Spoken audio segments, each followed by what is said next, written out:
Questions. We are supposed to do questions. Yes. Yes. Because we didn't last week. 2 of them. 2 questions this I'm time. saying it right now. First question being, where in the world does your character most want to go?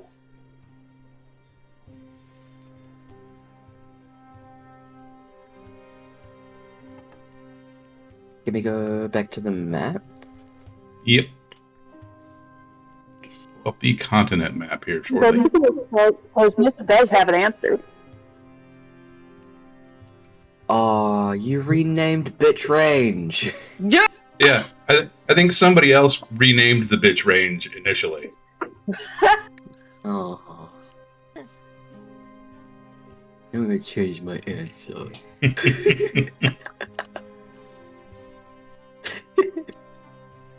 They're known locally as the bitch My range. goodness. Yeah.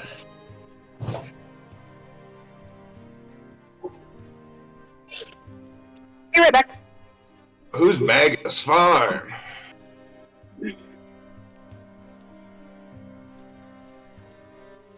Ooh.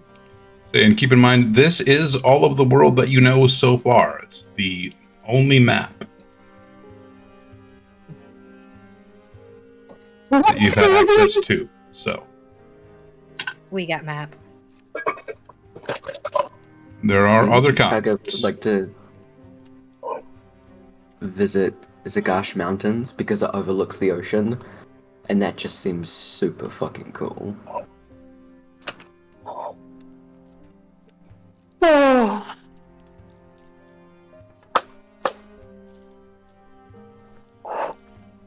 Like way down here. Yeah. I like that.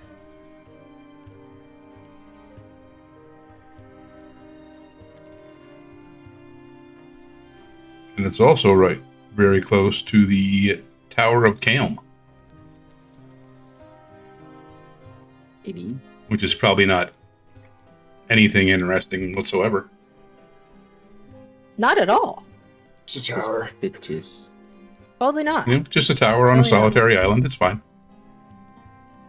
It's probably just a lighthouse that they didn't finish or something. Probably. It's just a leftover Yeah, lighthouse. Yeah. Yeah, there's no dragon there. There's absolutely not a dragon there. None. It's not. There's not an archmage. What are you talking about? I mean, Totally not. Get off my tower, you kids! I live on an island by myself for a reason. No one's home. you step foot on the shore and an ominous voice cracks overhead. Get off my lawn. No, I'm here with your Grubhub. Not the Grubhub. Leave it at the dock. He said, leave I it specified no dock. contact. You did not. You did not. Look, here's your invoice, buddy. But I always do. Swear I clicked Well, it. you did it this time. Bye. You did it. My goodness. Horrible. Oh my god. Where would Namura Ganymede Dwar like to go?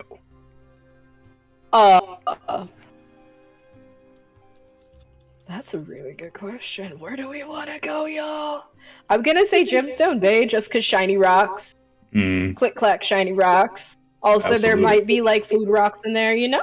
There could be food rocks. It could go in there. Food rock. Yeah. What about Rue?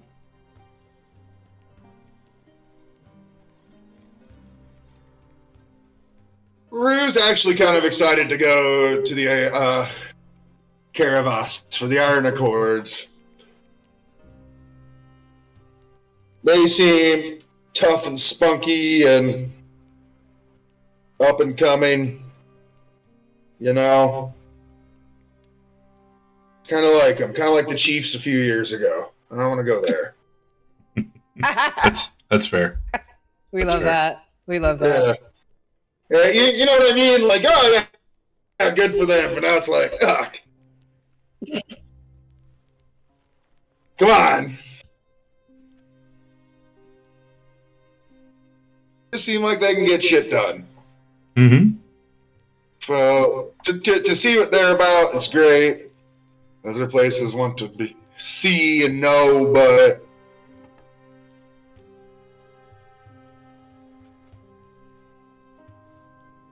And we're heading where I want to go for now. And what about Nissa?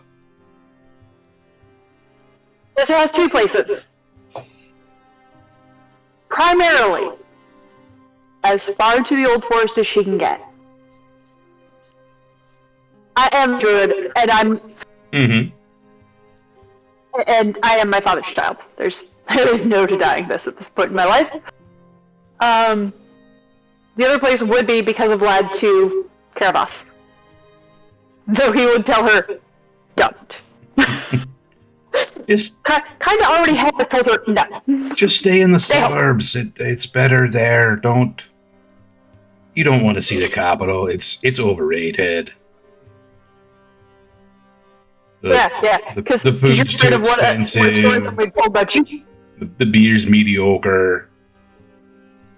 It's just a tourist trap, is all it is. You don't want to go there. Just stay in the suburbs. It'd be better that way. Right.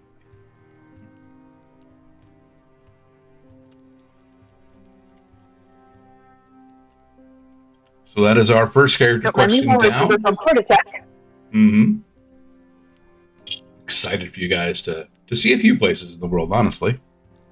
Karavas, obviously. Got a special place in my heart. I think you guys will enjoy yourselves there. And then I'm just excited for you guys to discover things in the world and places. Partially because it'll force me to flesh some of them out. And to see and just to see you guys encounter the things I've already come up with. So. Yeah. Mm-hmm. Exploration. We like. Also known as Kevin works well under pressure. Improv for the win. I'm excited for you guys to check out, up to the north, the Empire of Black and Wade, and then even into Olmar to the west or to the east. Sorry. Worthena in the southwest could also be fun. And I'm really excited for you guys to end up at Terrace at Keep in Sindarin. Wait. I just noticed there's a farm over here. Sure. There's a farm! Farmland. Bruh, I want to go to the farm. Screw the gems. I want the farm. I was going to say, which farm? There's a few. I want to go to Maga's farm. Right here. There's trees and trees. It's by the... What river is this? I can't even read that! Yeah. Praladart! That's it now. The Praladart River, man! Absolutely. That's where I want to go. Straight up. Because it's a farm. Mm-hmm. Oh, God. Oh, God. I think you would enjoy that. I think I would enjoy the farm too. I like farm animals. Farms have food. Farms have animals. Farms have gardens. See? We like that. All right. So then our second question. If your character had one use of the wish spell, what would you use it on?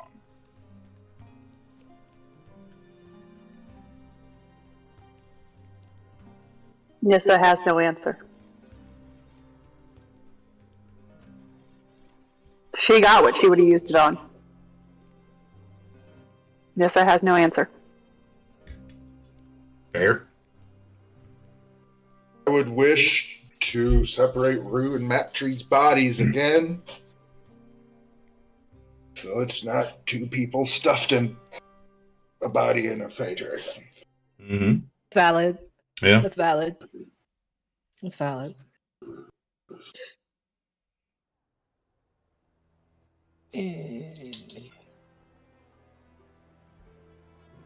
What about Kage? For the strength to keep his loved ones safe. Nice. Yeah.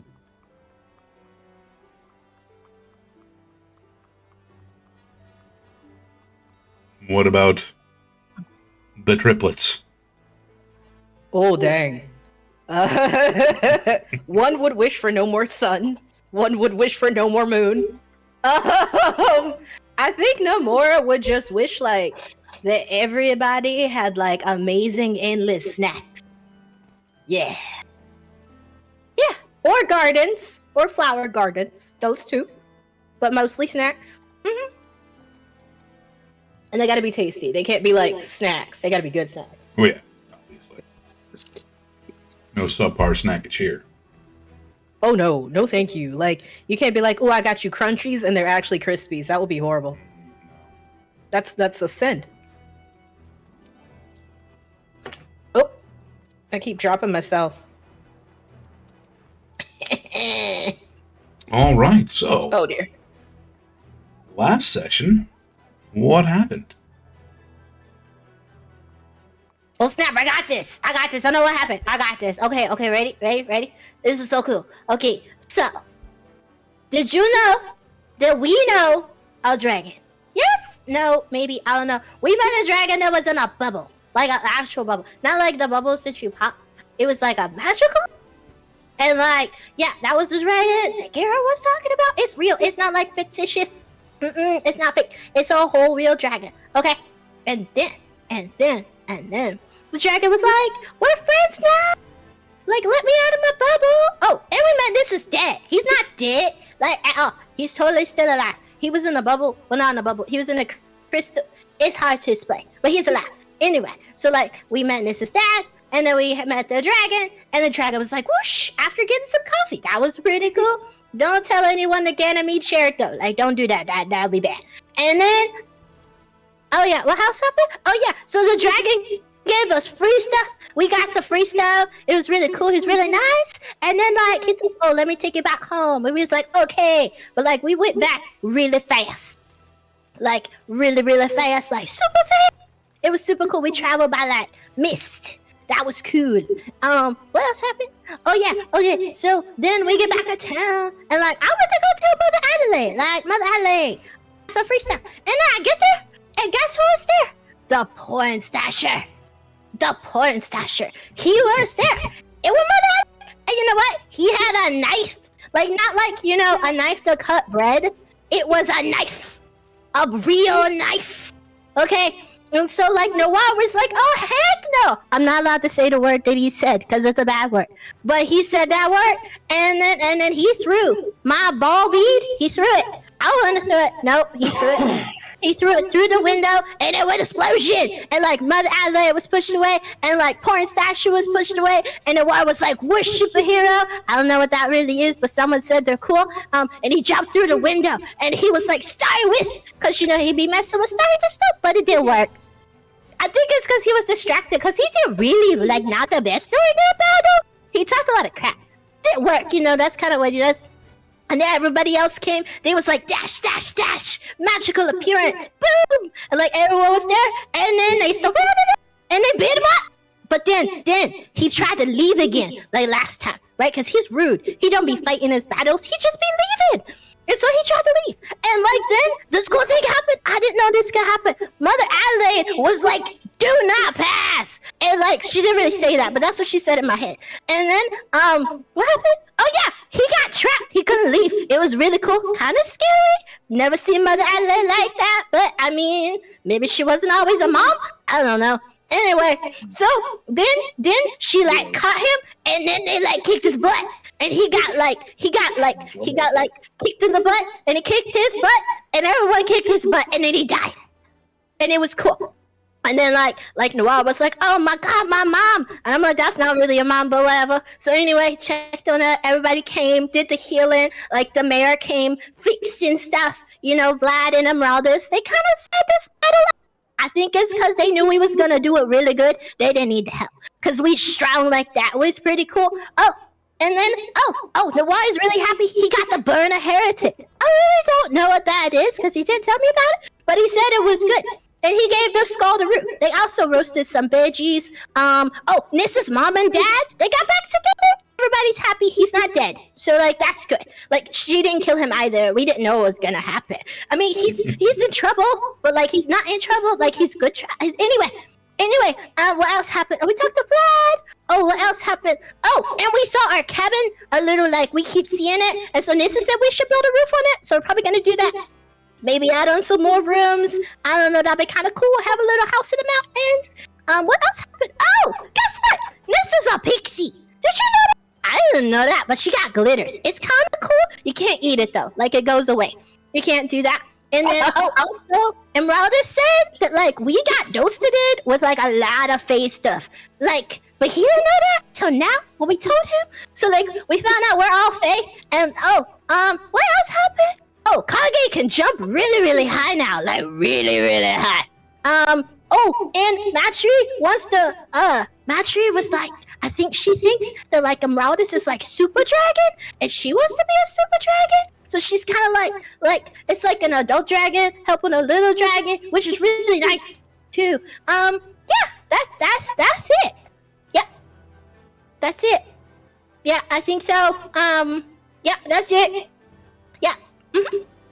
Fantastic recap as always. So you're all back in the village? What would you like to do? So I'm assuming we're going to next morning. Mm-hmm. You've rested, recovered. I think that depends on if mom and dad are still in, oh my god, yes, phase. Or if they're going, oh yeah, there's other people and we should maybe interact. Because it would be fair if they were still, oh thank god you're not dead. You're still here. Mm-hmm.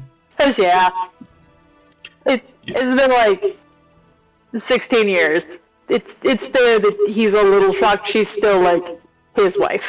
Mm-hmm. Thorn is like, staying with friends for a couple days, just to let them catch up. Like the other druids are taking turns mentoring her, so Yeah. they can reconnect. I'm gonna look at Kanye and go, hey, so are you taking Thorn hunting this morning? Because that would probably be a good distraction for her. It's a good distraction for me. Have fun! Bye! Bye. You'll run outside.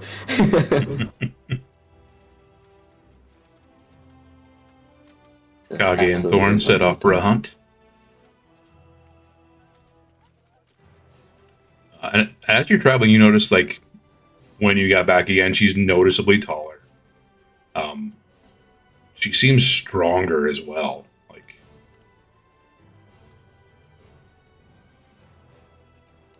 jeez. Wonder if we can find some trees to bench press. I don't know about bench press, but keep in mind she is part plant. They don't necessarily grow slowly. Oh yeah. Just a thing to keep in mind. And with that, Nissa will head into town. He turns to Thorn. It's like, do you do that thing where, like, in certain times of the day where you're just, like, standing still? Do you, like, face the sun? Like, if you're just standing still, do you feel like you have to be, like, facing the sun?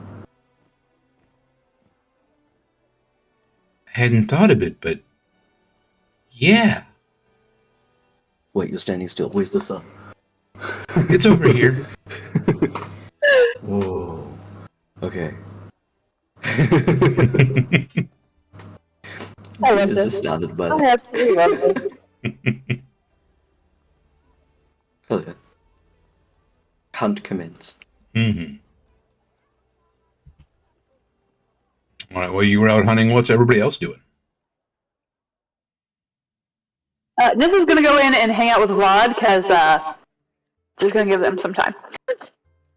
Nissa is old enough to understand. She's gonna go hang out with Vlad for a little bit. Mm-hmm. You find Vlad just kind of puttering around the brewery. He's got a few things that are like in process, a couple things that he's prepping for. Just kind of got a little bit of downtime, so just some standard cleaning, reorganizing things.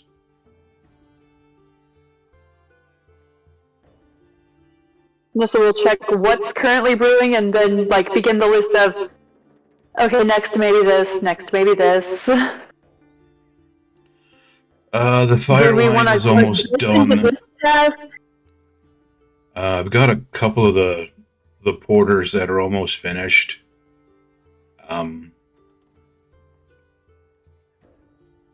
Cider always. Do we want to run some whiskey and do it in the port cask? Because that would be delicious. Aye, we can do that. I also think we should do fresh cherry casks and put some in that. All right. I think I've got a couple empties.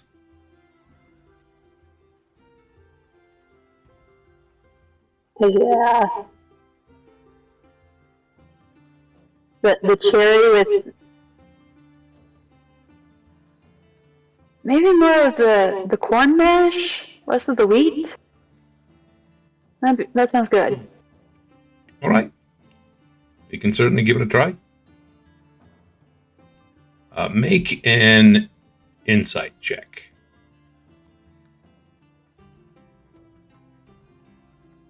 That's not going to go well.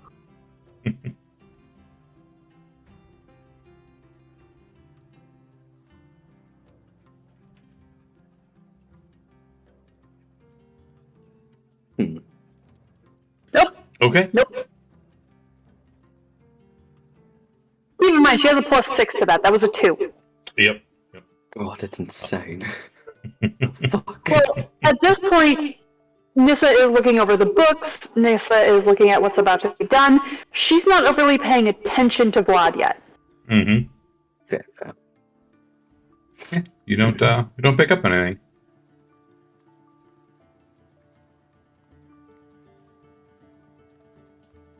So they're like check through the stores. Just, kind of having a weirdly normal day. Yeah. What would have been normal for her, pre-festival. Mm-hmm. After she does that, she will come back to Vlad and actually... So, hey, did you have a talk with Emeraldus last night? He was at the table with you when we, failed. Sorry about that, by the way. Oh, no, that's all right. We spoke. Good work with getting to the temple, save Mother Adelaide. Yeah, explosions in town just panic me at this point. I mean, I think they panic everybody. It's probably for the best. Well, it depends.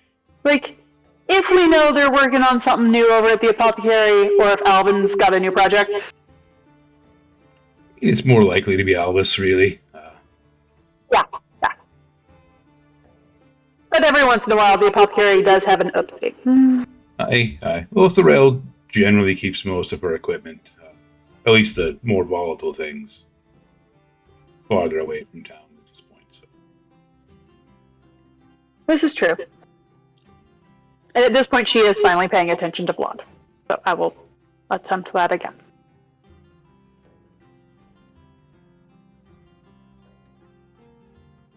It's much better.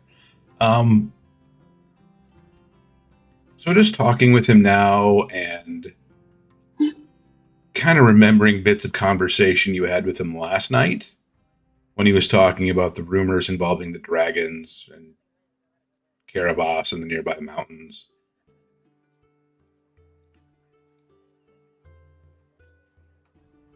You know, he's not a great liar. Most of his lies are by omission. We just won't discuss a thing. You feel like there's something he was leaving out. Talking about, lost travelers encountering a mysterious figure in the mountains, leaving them a gold coin, things like that. It just... something seemed off about the tale. Okay. She'll essentially go ahead and get breakfast on the table, sit down across from him, hand him a cup of coffee and or tea, whichever he decides this morning, and go, oh, by the way, what are you not telling me about the traveler in the mountains? Because you got bad tendencies, and you don't like talking in public over much, and now it's just us.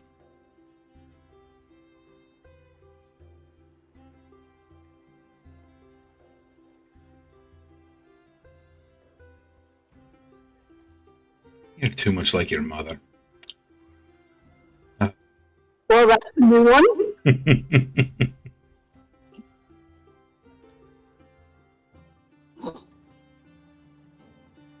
There's things I can tell you, and there's things I can't tell you.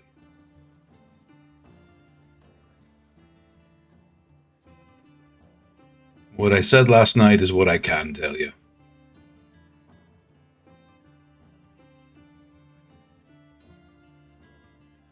Is there anything I need to be carrying with me? Is there anything I need to make sure I do not have?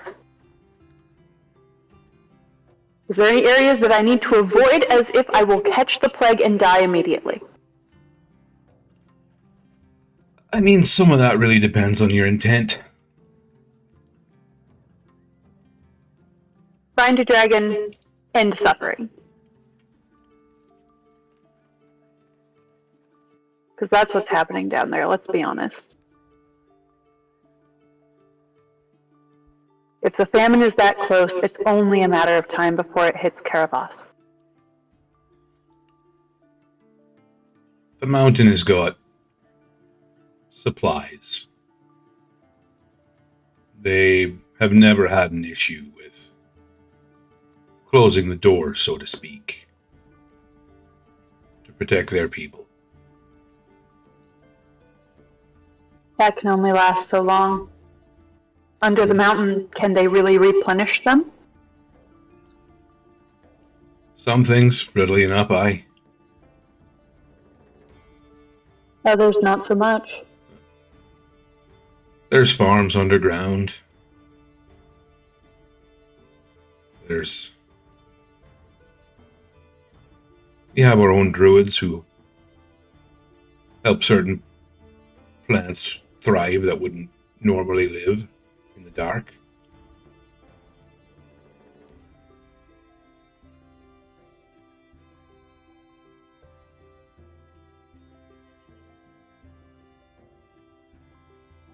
Less concerned about famine than I am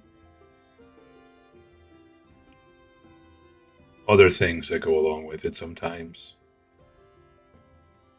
Hungry people get desperate. The desperation leads to people making choices they generally wouldn't. Aye. Taking contracts to do things they generally wouldn't. Aye. Marching an army when they know they wouldn't. Attempting to steal from Caravas, which they normally wouldn't. And that will get the door slammed in their face quickly. And depending on who's in power, a more forceful response. If groups come in numbers. The Accords were formed. The Accords were formed when times were very rough for all the clans. The dwarves, the orcs, and the Goliath. They couldn't rely on the elves or the humans to help them. So they relied on each other instead. There's always been some lingering resentment over those choices. It's not uncommon for Sindarin to have a few border disputes. Herds to go missing from the Accord's lands if they stray a little farther than normal. We don't normally begrudge them. But with times hard, that's different. Aye.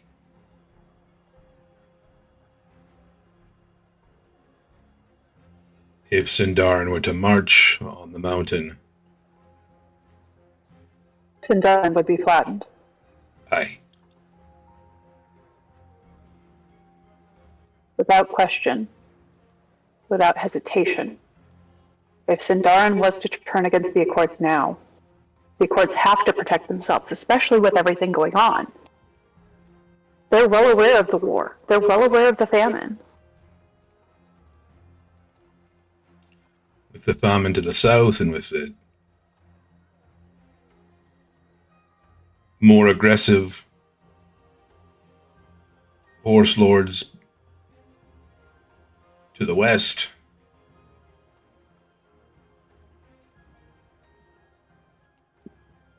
if Sindarin were to attack now, they would have to put them down quickly and without mercy, because it would send the force a signal to the lords in the west not to come after Karabas.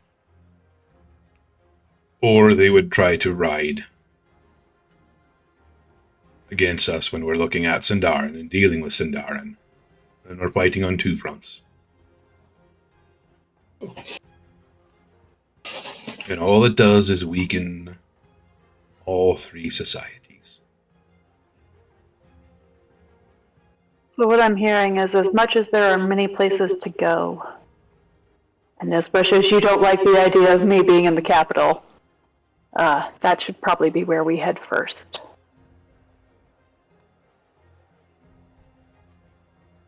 Because if that were to happen, it wouldn't just destabilize those three, it'll destabilize everybody.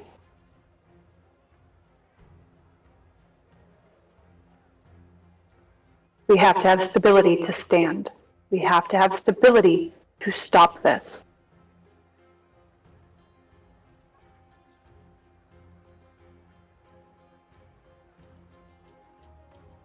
And you said thoughts and prayers are still south, helping with the famine? That's what I was told, yes. Well then, let's hope I don't have to get anywhere near the capital to help this stop.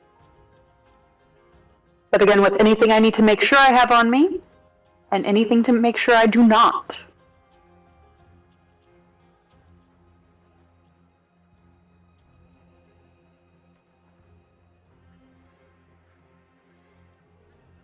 Not that I can think of.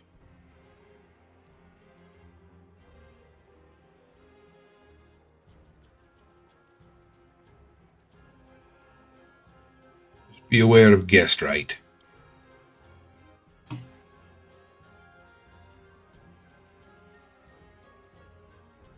You've taught me that one well.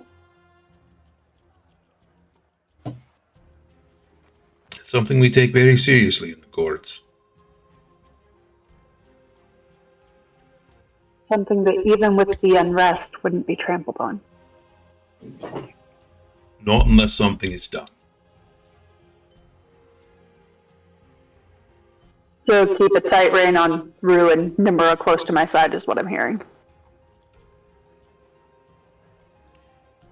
I don't think they do anything malicious.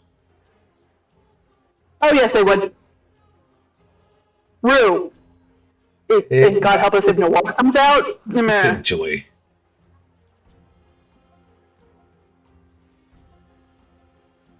So they would have to do something to Rue to make him act that way, or give him a good enough reason. He's not looking to get in trouble again.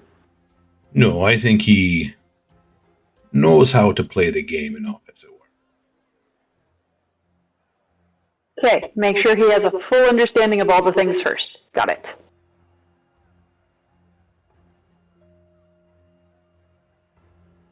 Okay.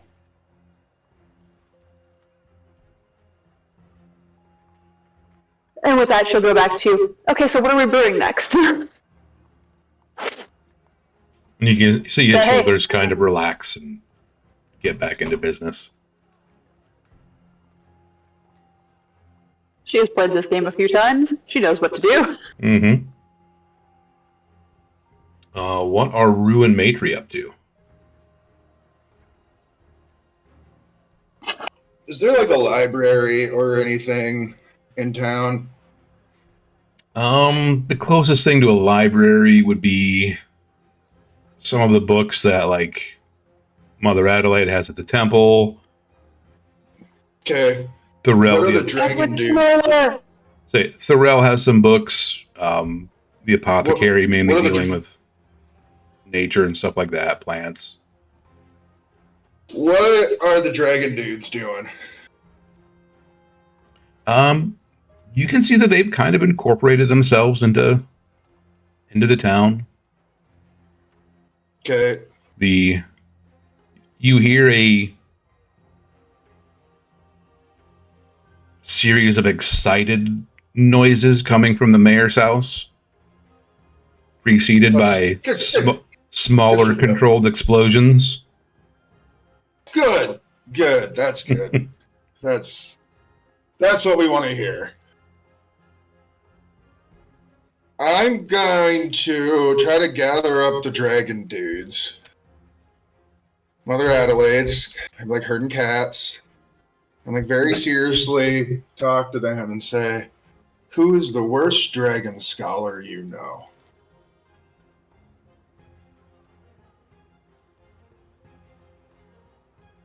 Like, do you mean like now, or like that we've heard of? Yes. Oh, currently there's not one, so it's kind of all of us. Oh, we're gonna have to write things down. Okay, is there one that retired? Is there one that... someone who's probably wrong a lot. I mean, the last one that was like dedicated specifically to the chapter, he died like 75 years ago. What was his name? Belwyn. Right, Rue's gonna write the letter. Belwyn. Where did he live? Oh, he lived at the chapter house. Okay. Are there any people at the chapter house now yet? For the Dragon Templars, no. There's a couple of servants, unless they've started restaffing. Oh, You don't. but you got to meet the new hires. You don't think they tried to replace us already? I'm not sure, but I'm gonna. Okay. And then what's the address to the place? Oh, it's in Glenstone? Question mark. 1-800 Dragon Street. Yes. What? West Dragon Street, not East Dragon Street. There's two of them. Yeah, East Dragon Street is a totally different neighborhood. Okay. Yep.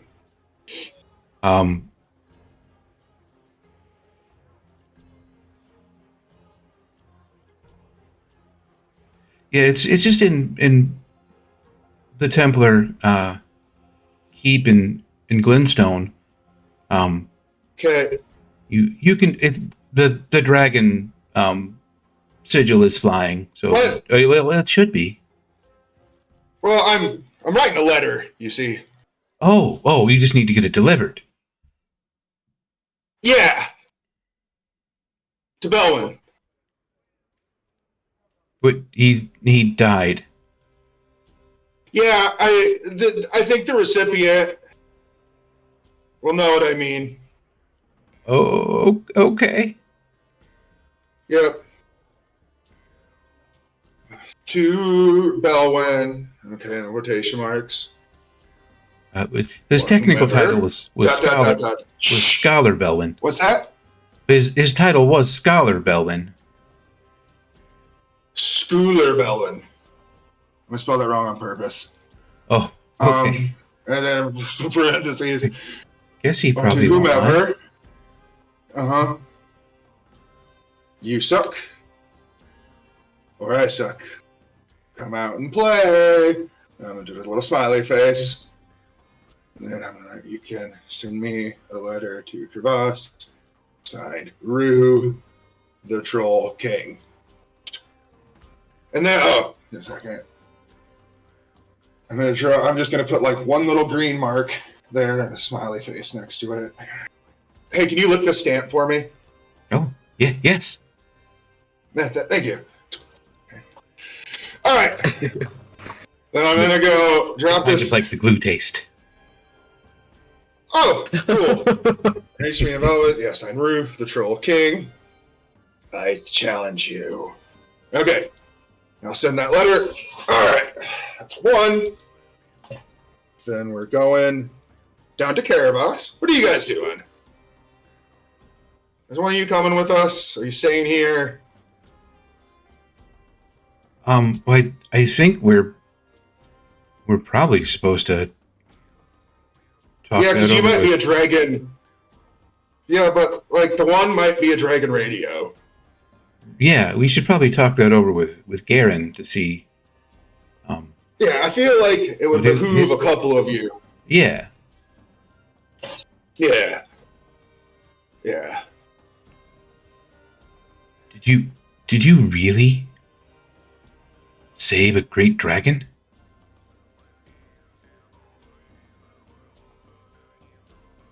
I think so.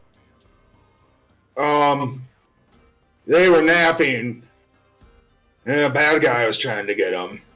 It turns out the dragon wasn't cheap, so like we got rewarded quite well for it. Oh, Yeah, so now we're looking for the other dragons.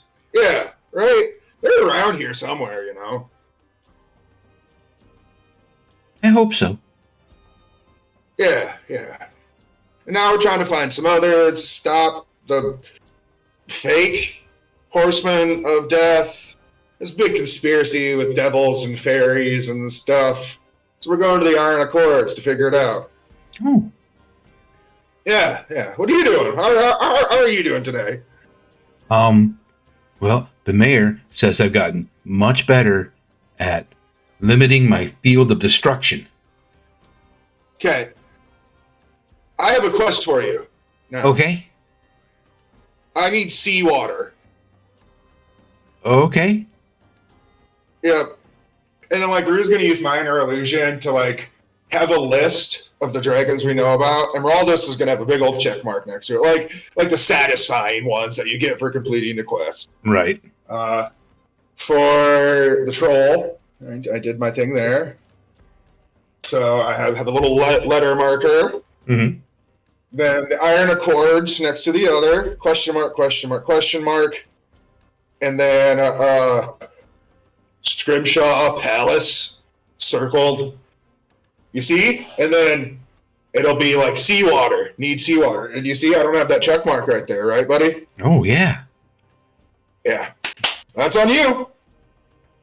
All right. How much do you need? Are there any buckets or basins or anything near us? Yeah, there's like a half a dozen empty barrels that he's been using for target practice. Yeah. Okay. I'm gonna give him like a watering pitcher for like a plant. Mm-hmm. Like, if the mayor misses it, I'll tell her like, no, it was great. It was funny. You'll understand. And then like half a bucket Okay. But also, you cannot leave the town to get it because I feel like I'm halfway responsible for you. But I don't know. Use your resources, man. Problem solving. But the ocean is like it's like a 2-day ride. I know. Okay. See what I can come up with. So you can see what you can come up with to get me some seawater. High five!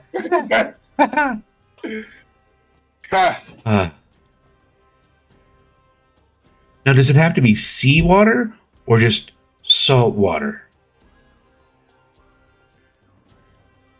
Don't know yet. Fair enough. Yeah. We'll try both. If you could, yeah. I need to contact. If I said Scrimshaw Palace, what would you say? It sounds like a lovely place. Huh, interesting. I like you. I'm not big on whalebone art, but some of it's neat. You are just full of surprises there, aren't you? Whalebone, if you cannot get me the required seawater, I'll give him another water pitcher. If one kind of has stuff in it, I'll kind of dump it out. You already watered her plants today, right? Oh, yes. Okay, good. Okay. And another bucket, and then whalebone. All right, kid. Good luck with your quest. Thank you, sir. Yep. And then I will go and try to get the wagon ready for quite a ride. Imelda said they might be able to boop us closer, but I don't know. Getting the wagon ready is good, and I'll go hang out with the ponies.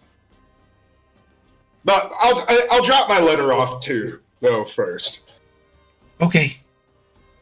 Yeah. And then before we leave to Caravas and the Iron Accords and whatnot, I'll come find you, okay? All right. And I will award you 5 gold stars if you do this all correctly. Ooh. Yeah. And Rule has a thing of stickers with gold stars on it. I'll put it back in his pocket, with the pomp and circumstances they deserve. You can see his hand twitch a little bit as soon as he sees the stars. Yeah. Ooh. Yeah. Gotta get some of those. Yeah. You can. 5 of them, bro. Yep. I'll be getting the wagon ready next to the end, talking to the tree. All right. Then what is Ganymede Nomura up to? What am I doing? I don't know. Oh, wait, question.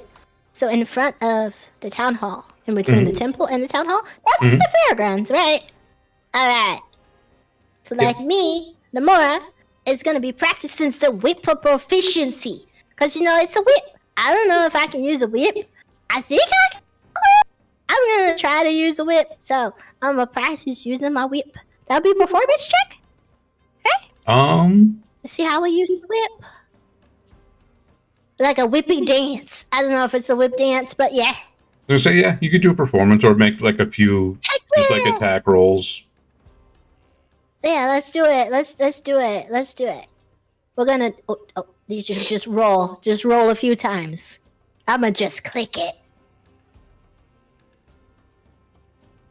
Oh, look at that. Look at that. There's that. Oh. Okay, there's that. And then there's this one. I don't know what this one was because I can't see it. Okay, that one was kind of slappy. But this one won't be. It's gonna be super cool. Heck yeah. Heck yeah. Doing the whip dance. Yeah. We did some strikes. Some fancy strikes though. They gotta have finesse. Mm-hmm. What the? and like I don't know, just doing the whip. But then like all of a sudden, go from the whippy, and you pull out from the gloves. Like you see Namora drop the whip in and like reach in their gloves and like pull out the double-bladed scimitar. They'll be like, "You vile fiend! You thought I only had the whip? No, have this too." And like it's gonna like jump attack this. There's some type of villain there. I don't know what the villain is, but they're just gonna start. There's just this like hitching post you're just going to town on. Yes, just like 100%. Just practicing with this scimitar and having some fun. Like why not? An old archery dummy that just got left. Yeah. Just practicing with it and like trying to get accumulated to it if it will roll properly. There we go. They're just working on it. And then also at the back of their head, well, no one else can tell this, but they can tell this. And like Ganymede's like giving them instructions, like know your position. Stand. You can't dance around with the. Oh dear. just so frustrated. Watch your footwork. Yes. And then the Noir's just like, you're fine. You'll adjust to it just fine. See, look, improvement already. Yes, see? He's like, yeah. And that's really just, Namora right now, which should be weapon training, but has turned it into dance weapon training, because that's more fun than weapon training. Yeah. Absolutely. Yeah, that's what they're doing right now. Plus, they get to show off the new shinies, and now it's cool. I put my gloves on. Yeah. Once Rue's ADHD like distracts him from filling up the wagon for the trip, he'll go spar with her too, and all of them, whichever one is sparring. I feel like they're all taking turns. It sounds like. Heck yeah. Yeah. Yep. You're practicing going through your warm-up routines, and like you kind of start drawing a little bit of a crowd. Some of the villagers that are just like passing through stop and watch for a little bit. Those same like 6 village kids are just paying rapt attention.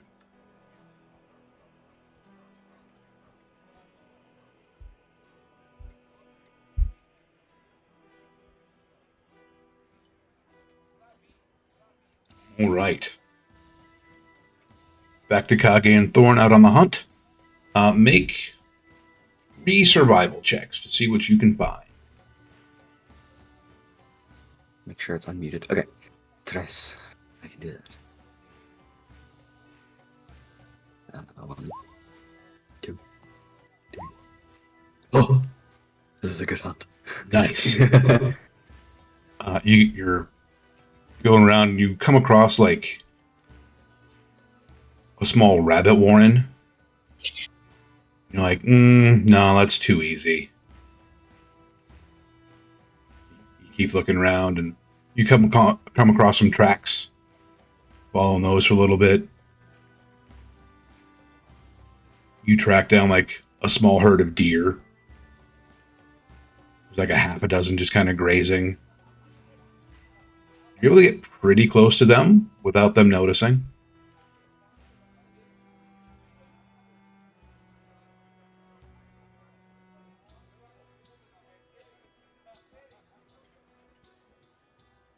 Venison's good and all, but something bigger, maybe? You go a little deeper into the forest. You haven't really been in this part yet. A little farther out than you guys usually go. You come across a moose.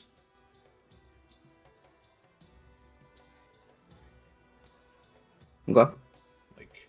Like 2,000 pounds. Like 7 feet tall. Moose. Must have wandered down from the mountains. They usually stick where it's a little colder, but there's one here now. kind of already like salivating at the thought of just like digging his teeth into that. He's just like, that's gonna be good. And gives a nod to Thorn as they just kind of go into their usual routine of like, okay, you go one side, I go the other, and then we kind of like herd it towards like a cluster of trees. I'd think that Thorn would get a pretty good idea, especially with the large antlers. Yeah, antlers.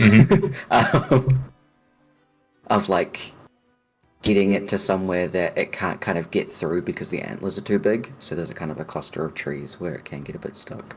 Mm-hmm. So that's where we kind of like corral it around to, just with like little noises and stuff like that. Taking our time with it, and after probably getting it to a point where they're about to go to like pounce to get it, I think Kage kind of forgets that Thorn's there for a second before he's kind of just like really feeling the hunt.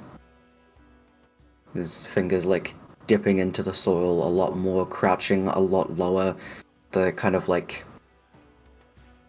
a little bit of the grinding of his teeth as he's like salivating a bit. Mm-hmm. He normally would give Thorn like a heads up before they pounce because they'd go together, and that's kind of something we both haven't caught something this big before, so you know, we'd been doing that together. It'd kind of been a routine. Mm-hmm. Kage kind of forgets that for a second. Claws like extend from his wrappings as he goes without, like initiating Thorn pretty much. And immediately just like sinks his teeth into the side of the neck. And when Thorn kind of comes up a bit, he growls at her for like a second before he recognizes her, kind of snaps himself out of it, and actually like letting her take part in the actual hunt itself. Mm. Somebody's getting a little fail. Like that growl comes out, and like Thorn looks at you, and you can see her eyes just kind of tighten, and you hear that kind of answering growl from her, and then she leaps on, like, driving teeth and claws into this creature's neck. You manage to take down a moose. Oh, yes.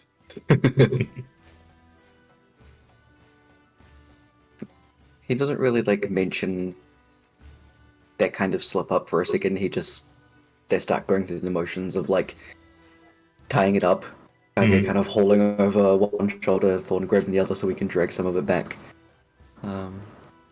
Yeah.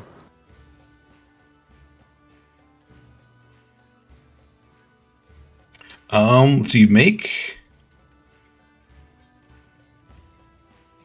a couple of strength checks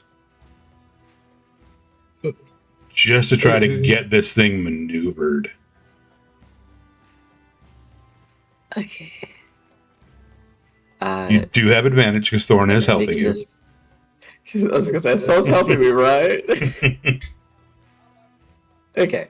14's not terrible. Give more than advantage at this point. She's drunk. Yes. Very. Like you're trying, like just grabbing a hold of the antlers to try to, slew the head around. You see Thorn just kind of come to the other side, pick like the front half of it up, and move it. And you can see like the musculature kind of like tensing and kind of like cording out. Like it's a struggle for her, but she's able to get it with help from you.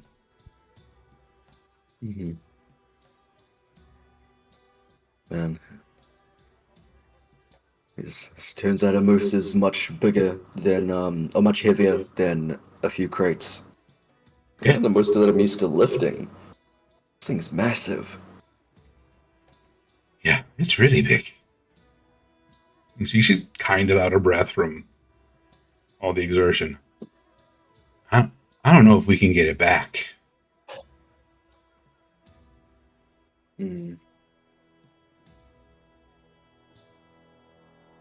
We can get half of it back.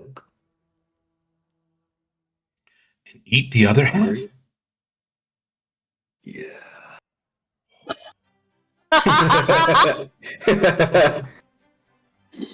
We caught it. We get dibs. Heck yeah, dibs.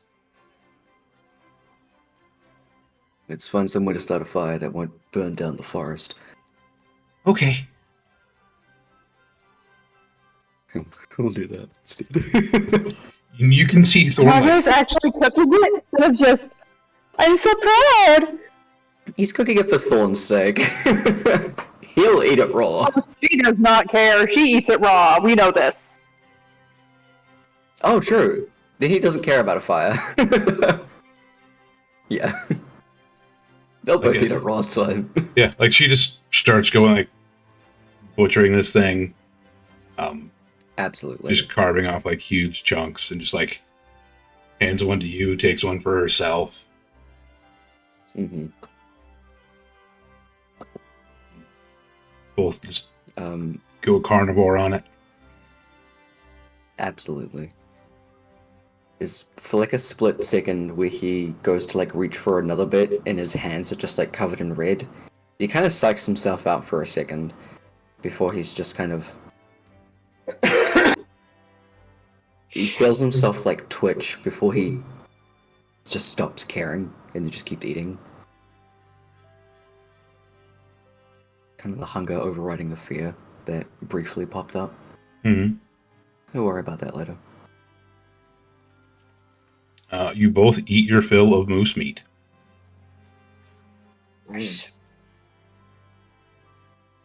Half a moose is easy to carry back. If both of you eat 1,000 pounds, that's insane. How are you always hungry? Have you seen how Thorn is growing? Yeah. No, I was talking about Kage. Yeah. I guess Oh, no, yes, It'll be obvious later.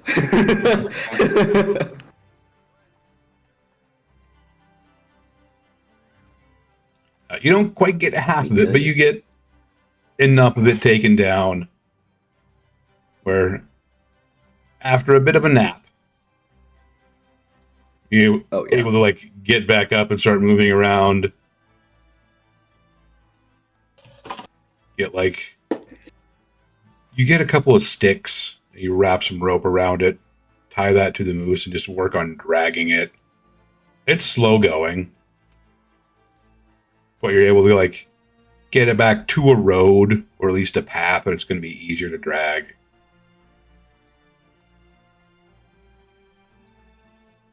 And you're dragging this thing like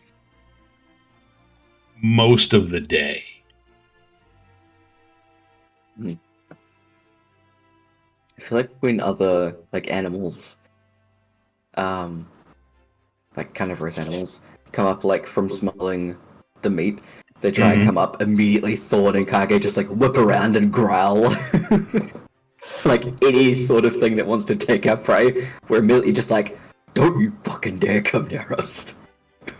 Like there's a brown bear that kind of like rumbles up behind you guys, and it gives out a little bit of a challenge. And you and Thorn answer back, and it just kind of like, yeah, okay. Wanders off the other way. I love that. Mm.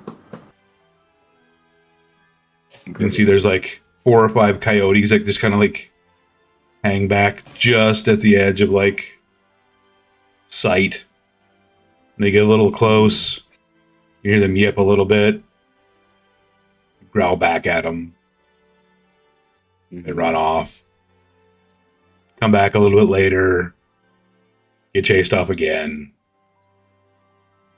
Yep.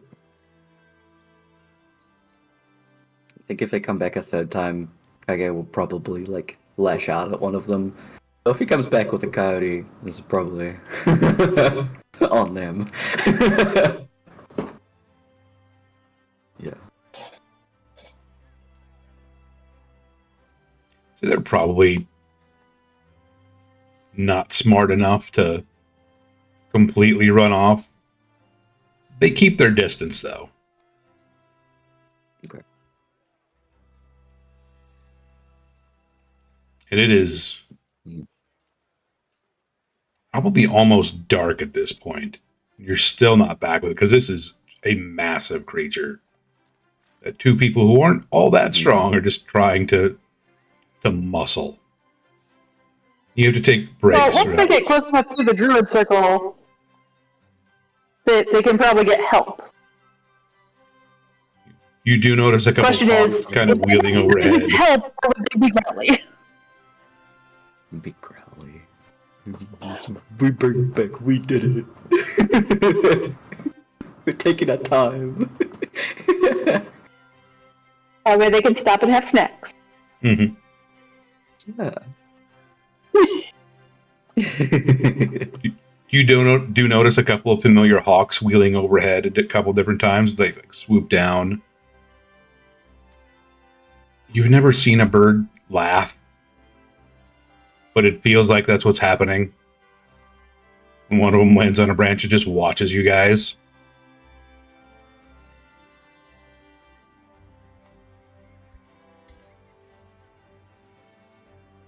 You think hawks taste like chicken?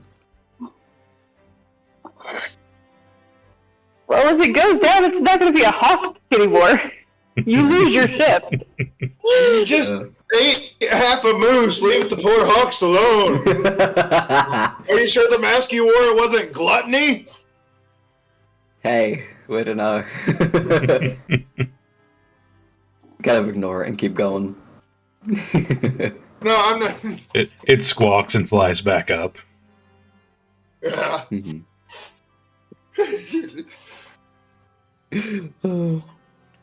You eventually do get back to the druid circle, and there is a crowd waiting.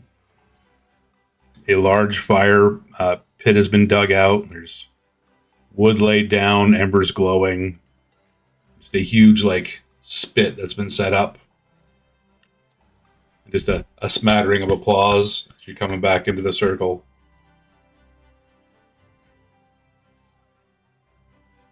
We're keeping the antlers, once for me, once for Thorn.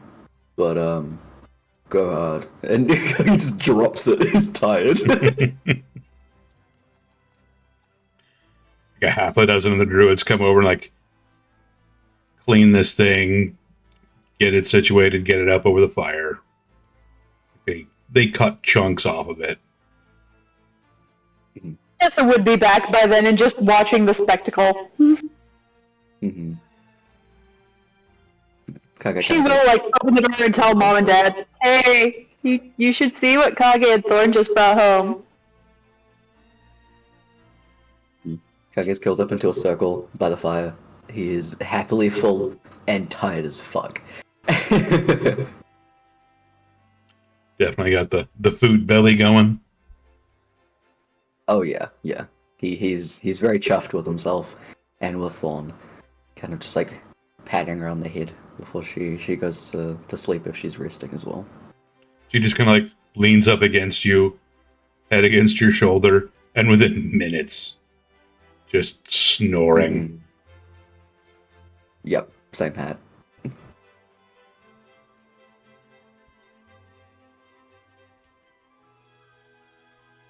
All right, so you've all passed your first day back in town. Sunrise is the next morning. You go about getting ready for the day. What are y'all doing? Missy is gonna round up the crew into one location and have a sit down talk of, okay, we're heading to Caravas. Here's some shit to know. And explain guest rights. Getting And- off. Oh, Mom made him do that last night. There was a bucket of water and you were washed. Before you came into the house. Okay, that's fair. Yeah, it wasn't immediate. It's before you come into the house and go to bed. But That's she'll fair. explain guest rights, laws, shit to avoid. Here's some things to expect. Here's what to see. And explain that with these threats, they might be a little more trigger happy on the "you have crossed the line" GTFO. So be very careful. We don't ever come off as like doing something mean on purpose. Be very mindful of minding our P's and Q's. Rule kind of tilts his head, but I feel like people like that will take advantage of us if we don't show our strength back. Okay, this is when we go in. They're not going to do a show of strength when we walk in. Mm-hmm. It's going to be a, who the fuck are you and why are you here?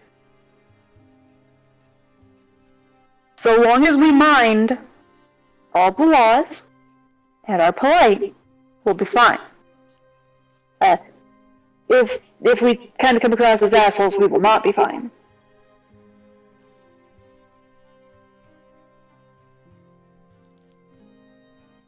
They will not start as assholes, but they will kill you. And put your head on a spike outside to remind people, don't fuck with us. Oh, I shall behave. And Rue and Matri's head are like both nodding, but like out of sync. Like, Matri's goes up, Rue's goes down, and vice versa. We're gonna definitely behave. I've always wanted to go there.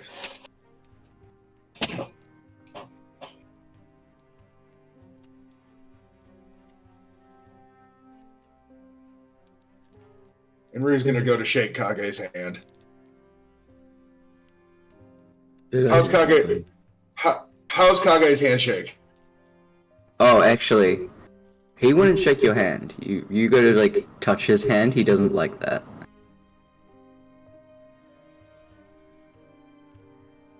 Gives you like an elbow bump. Elbow bump? He doesn't like people touching his hands.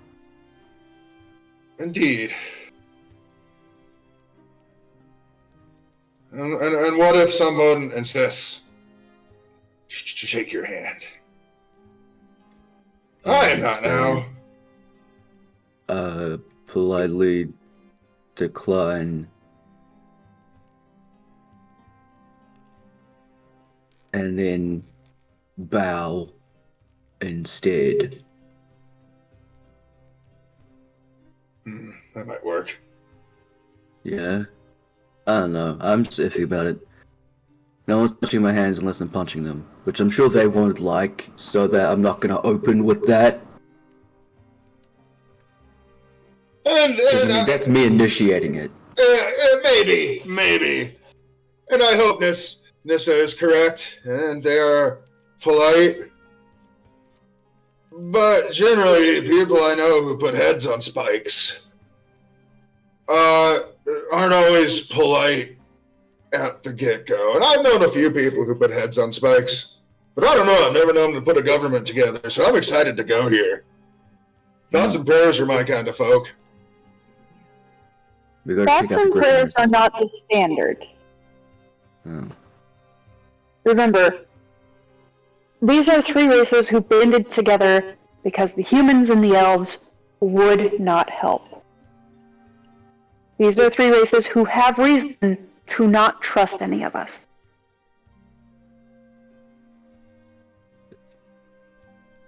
It'll be fun. Is this gonna be more of a problem as a human? Not really. If we were dwarves, we'd have an easier time, but, Yeah. or a Goliath. Or, orc. Just tell me you're a shrimpy Goliath. That won't go well. They can smell it. Yeah. But, so long as, again, they're not going to be happy to see us, but so long as we, follow all the rules, and like know guest rights, know what is expected of you as a guest, and know what is expected of them as your host. If you demonstrate you know guest rights, they take those very seriously. Matri's gonna do a slow flyby of Kage sniffing him. I'm like, what can they smell on him? What do you mean? And just like Go bath. Leave me alone. Looking the other way when you say that. I definitely wasn't flying by and smelling you. I was too busy looking in that direction. So, hey, Kev, would you like to explain guest rights? Basically, for the Iron Accords, guest rights are be polite. Like you are a guest in someone's home. You know, you don't take things without asking.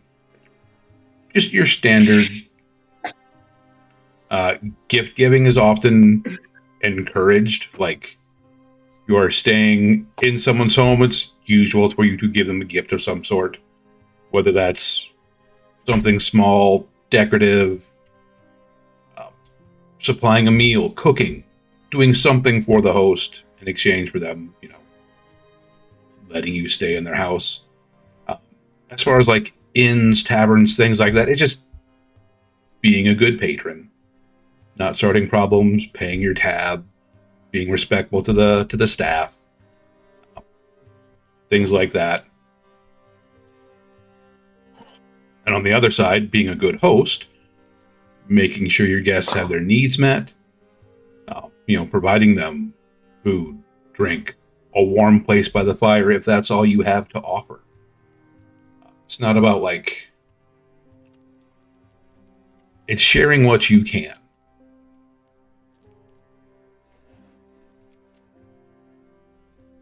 A lot of that gets taken more seriously by some of the lower classes, by some of the poorer folk, where it is share what you can. You know, if the idea of, you know, if we're all at the table, we're all eating. Things like that. The upper classes, it gets a little more skewed towards status symbols and things like that. But overall, Dwarven society, Orcish society, Goliath society are all very honor bound. You give someone your word, you follow through with it. If you say someone is safe in your home, they are safe in your home. And if somebody from the outside tries to come and cause an issue, they are dealt with.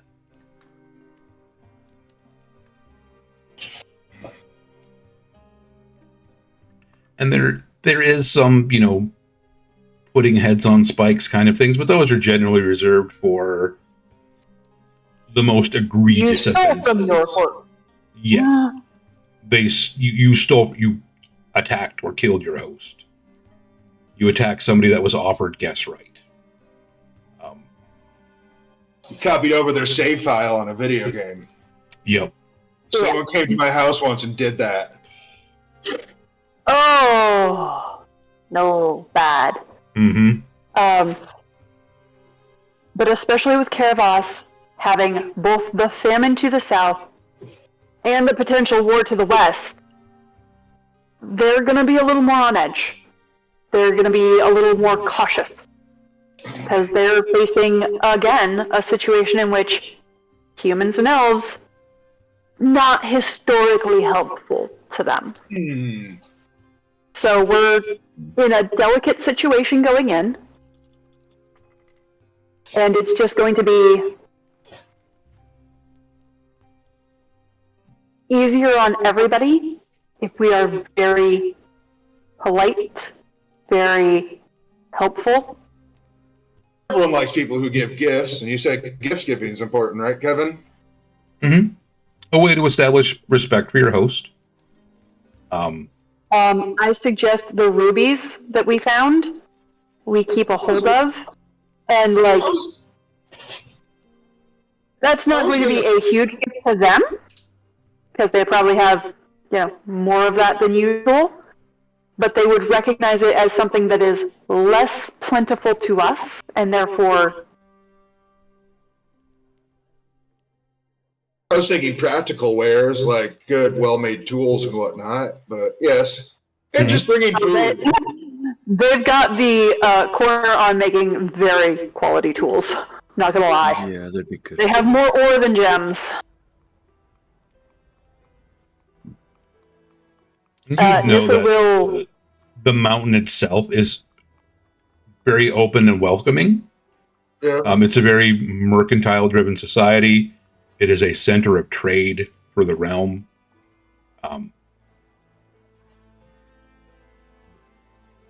The hospitality of the Iron Accords is something that is well known. Again, as long as you are respectful and a good guest.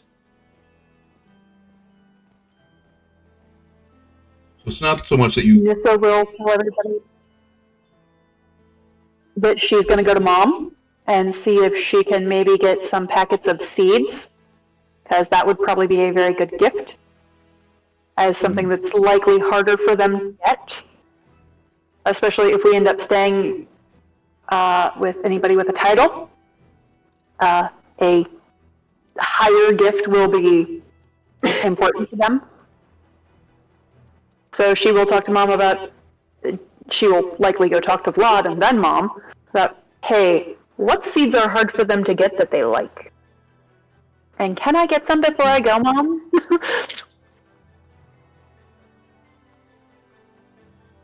I mean, I'm pretty sure do we have any moose left?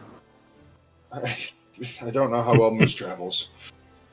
Depends on if it's been made into jerky at this point, which is possible. I was going to say, it's a very large animal. So some of it, yes, has been like roasted, passed around. Some of it is definitely being like dried and prepared for jerky. Yeah. And I'll get... And what about some of the other kills that, like Thorn had been doing while they were going into the cave to find Papa? Was there any leftover, like, Papa jerky stuff like that have been dried for like a while now that they could take with them? Yeah, there'd be a plentiful supply of dried meat, nuts, berries, because those are also things that she's been going out and acquiring with some of the other druids. Yeah, we can make a pretty big basket. Mm-hmm. This is going to go talk to Vlad about, okay, guest rights, gift giving, give me the breakdown. Like, what's a good gift for who? Because I understand there's different classes, clearly. I understand that what will be most appreciated by the average folk is not what will be appreciated by an upper class. Actually, a good point.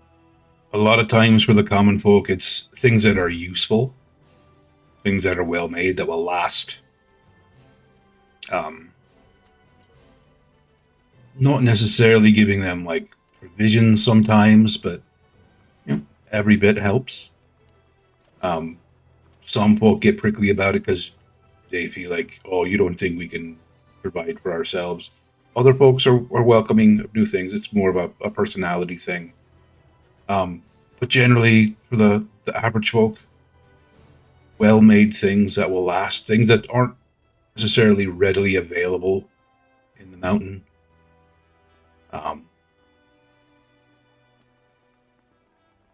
Cloth, fabric, things like that can be used and turned into like keepsakes, mementos. What about something like leather? What was that? What about something like leather? Aye.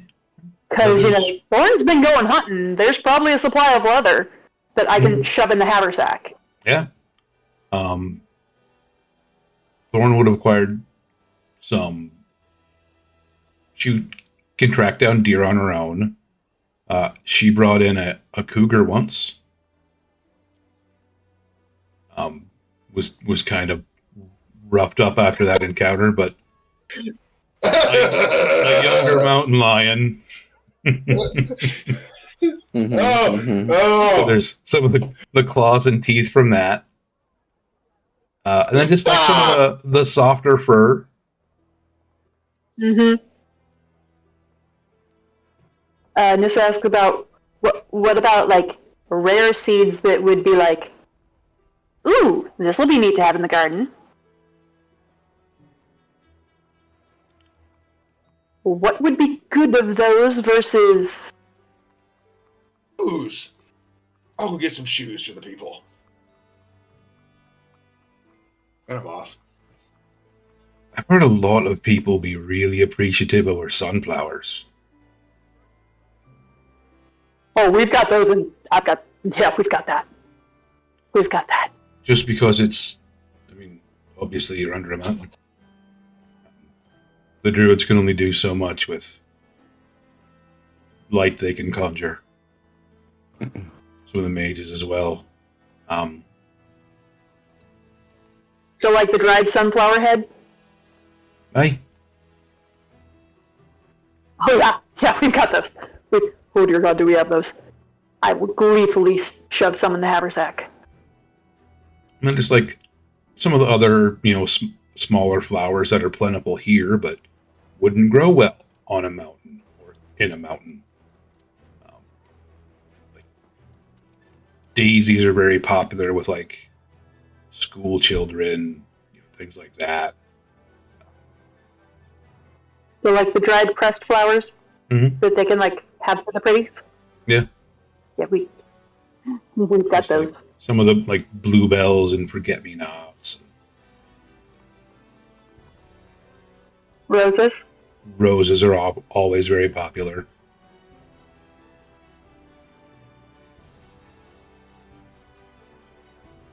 And this will go and scrounge all of that from the druid circle because she's pretty sure they're willing to give that.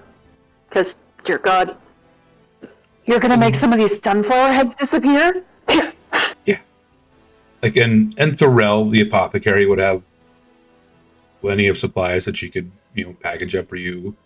Even Vi and Cynthia would have things that would, on their foraging trips that they brought back.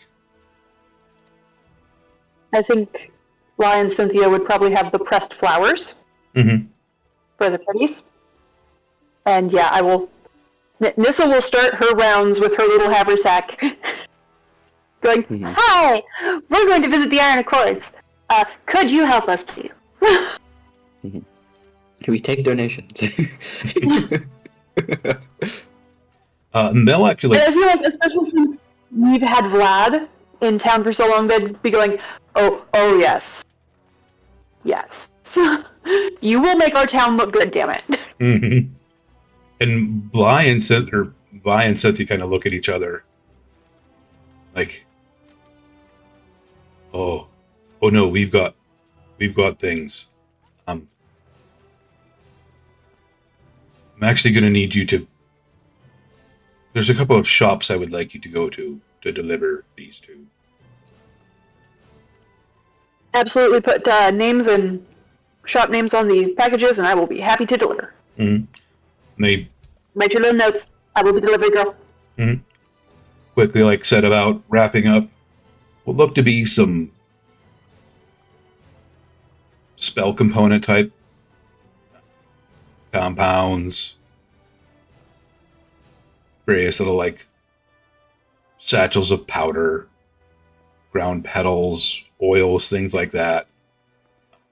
And they give you the name of a magic shop.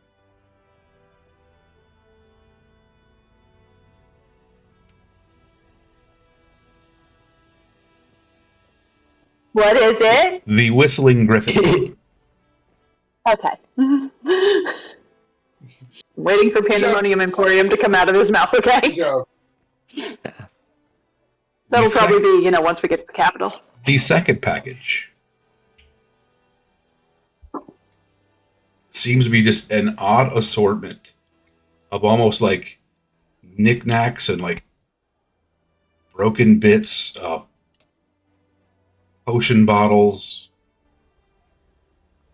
That one is labeled the Pandemonium Emporium. Is this mascot a little panda? It can be. Yeah. I mean, like, maybe not like the mascot, but a mascot, you know?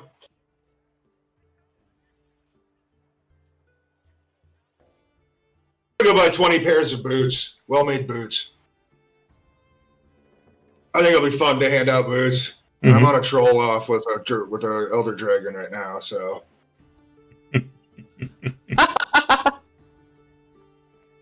Okay then. Yeah. I need 20 of your best pairs of boots. What size? We will work out the list of things she has later. Vlad would also tell you, like, things that you have made are going to carry more weight with, like, working class people, the poorer folk. So the stack of practice belt pouches that she made probably should go in the bag. Mm-hmm. And then items like 'Cause- pieces of art, fine wine, exotic materials are going to also known as Vlad is handing me some of the fancy wines and going, you helped make these. Mm-hmm. This one is for this level, this one is for this level, this one is for this. What if I draw a nice picture?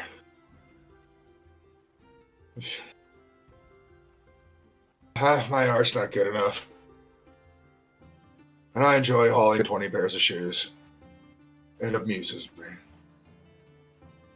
Boots. It literally has like a sketchbook. Yeah. And like, I did not make the boots, I'm sorry. But I'll find you good homes. All of you, I swear.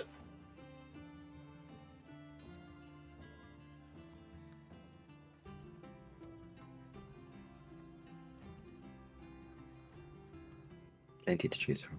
Vlad crates up a few quality bottles that you helped make. Guys, I either need to be able to put this in a portable hole, if I am supplied one, or it has to fit in the haversack with all my other stuff. So unless somebody is going to gift her a portable hole to take with on this adventure. I mean, you guys have a wagon. You have a wagon? Yeah. I've been organizing the wagon all day. And look, I have axes for them. Yes, but like, Got a little there's mat. a free night area in the wagon, and if, God forbid, we get there and have to leave the wagon behind for some reason, because we've had to. Let's be honest, we've had to a couple of times. She wants to be able to ensure she still has gifts with her. She understands that this is very important and wants to be very respectful. Oh, indeed. Also known as, no, yes, I'm clearly from Bryn Ardwell. Most of them probably know that's where Vlad is. I mean, And I wouldn't be surprised if they knew that he had an apprentice. Cool. Certain people might. I mean, People who Like thoughts an- and prayers tend to trust. But overall, like no. an exiled prince. That is a very short list. Yeah. Yay! So she won't be too bad. Just was a little worried about that. And the likely comment you're going to get when, oh, we're from Bryn Ardwell. Where the fuck is Where? that? What? Yeah. Yeah. Clarksville? What the hell's a Clarksville? Nissa will probably go, I'm from Bryn Ardwell, out by the Old Forest. Because the haunted Old Forest, probably more well known than Bryn Ardwell. I'm gonna explain. He knows her shit. If it's known by that name there. I'm gonna go and I'm gonna check the Tell- map to see what it's normally called. On the explain to map, Kevin and you Tyler have, it's we're just going on an the adventure. Old Forest.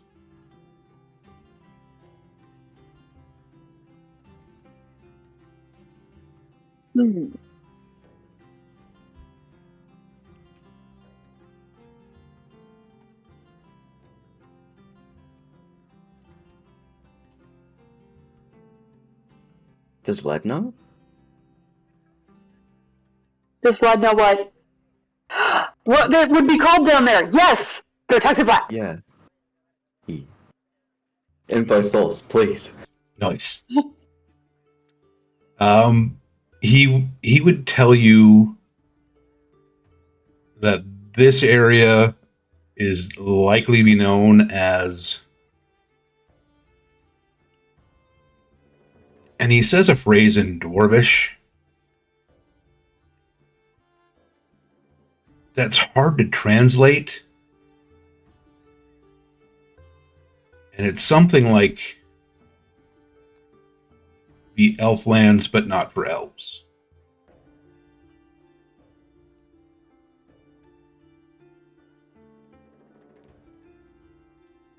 Nissa will sit and practice with him to make sure she can say it correctly. Skotonakte.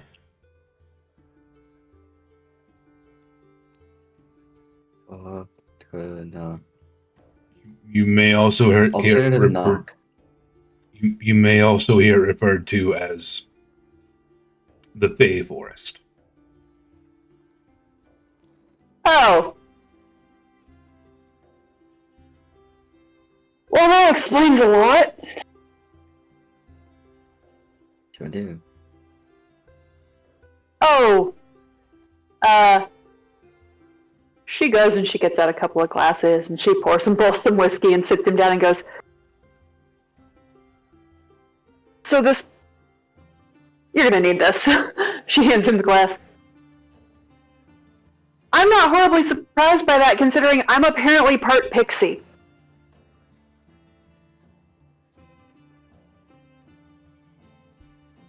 What? I'm apparently part pixie. When I'm stressed, I apparently leave trails of glitter around me. That explains so bloody much. Neat. Do you remember after the festival 3 years ago? I spent 2 days with a broom, swearing up and down that somebody had thrown glitter in here. Oh. Oh. That was my first year helping with the big part of the festival, wasn't it? Aye.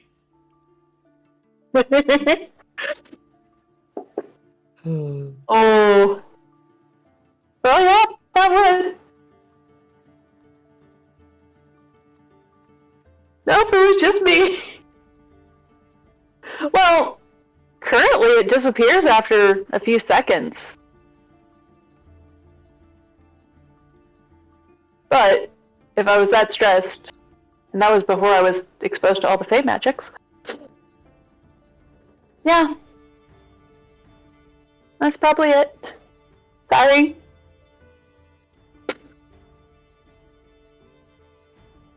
Yeah, Emeraldus told us we all have a little bit of fey in us, and due to the amount of fey magics we've been exposed to, it might come to the forefront.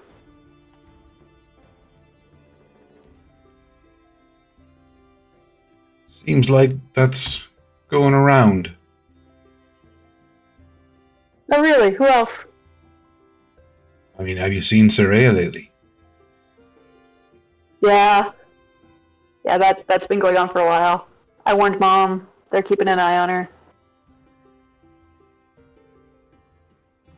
Pretty sure she's Dryad now. Hmm.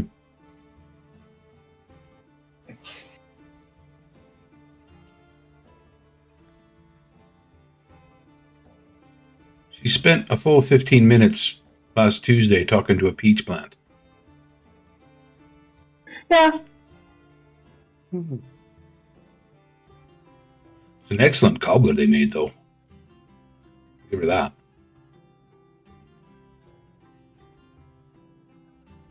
I imagine we're all gonna have our little oddities because of it. And Soraya holding onto that magical acorn from the Feywild for so long.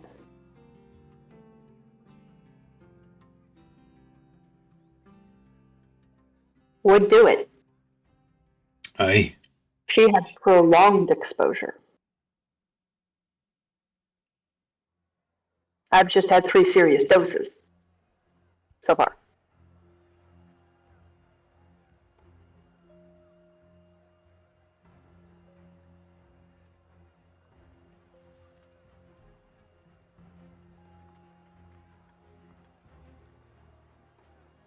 I don't know what else is going to change because of it, but in case I come back with colors, I figured I'd better tell you now. Oh god, I've got to tell Mom. Shit.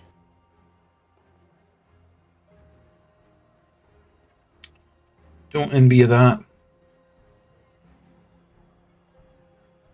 At least she'll have Dad. Speaking of which, have you gone out and given him his paid up yet? Oh, no, not yet. You should do that. Oh, I will. Figured I'd wait 3 or 4 days.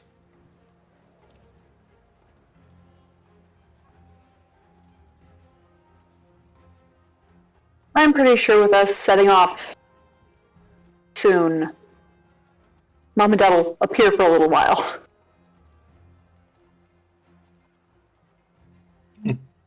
Give it to a man in that case.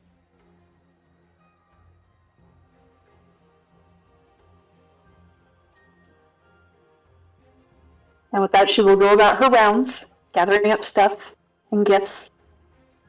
As you're like starting to get up, they'll just go, stop, wait.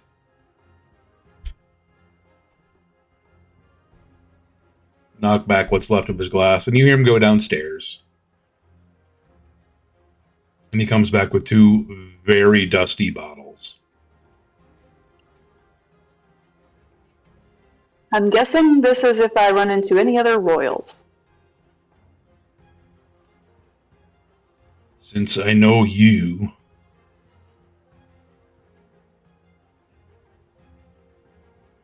one of these is for thoughts and prayers. They're not in the city, you can leave it at their home. One of the butlers should take care of it.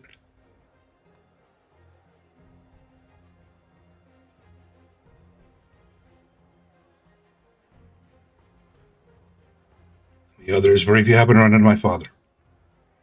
All right, off you go. She picks up the bottles. Understood. I really hope I don't. I really hope I don't. I'm absolutely gonna. I know this. Mm-hmm.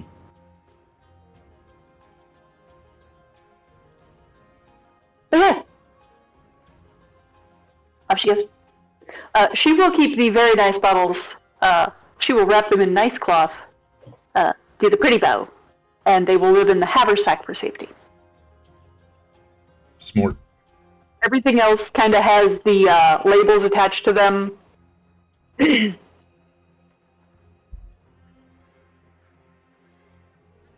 As for good gift for.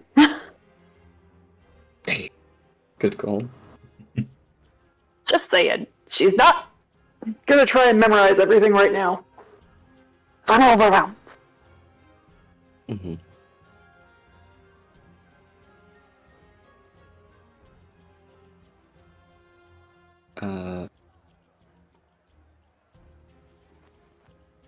Kage's gonna check in with Zotic and ask. He's just gonna walk straight in and say, Sephiroth. See if there's any recognition on his face. That's the sea dragon. So what? Sephiroth. Heard of Yes. it? What about the forest? No, that's fair. Weren't you guys just there? Yeah, we brought home a moose. It was pretty cool. Nice. Yeah. Fuckers are yeah. big. I bought some of the antler for you, and he hands like some of it because he ended up like breaking it off and trying to carve some other stuff. So he's got a bunch of like carvings in his bag.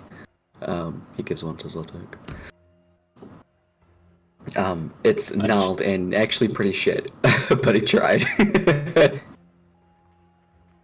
You see him put it like up on the mantle, next to like a few other just small knickknacks. Yeah, the whole my kid tried the thing. Yeah. Mum and Dad definitely have one as well.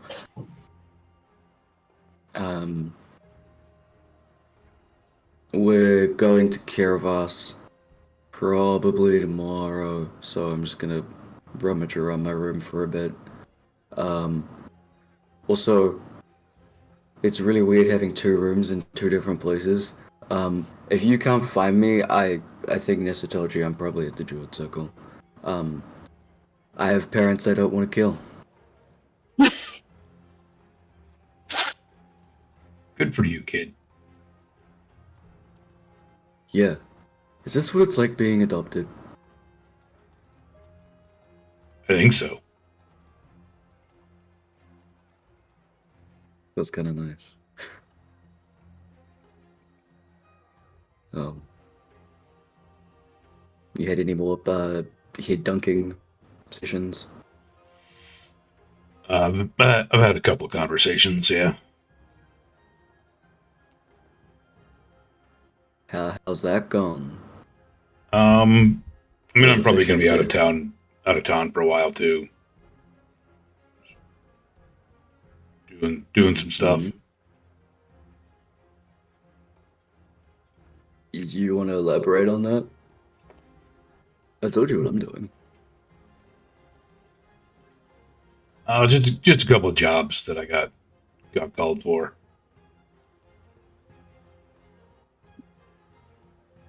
Do I need to send my mother over there?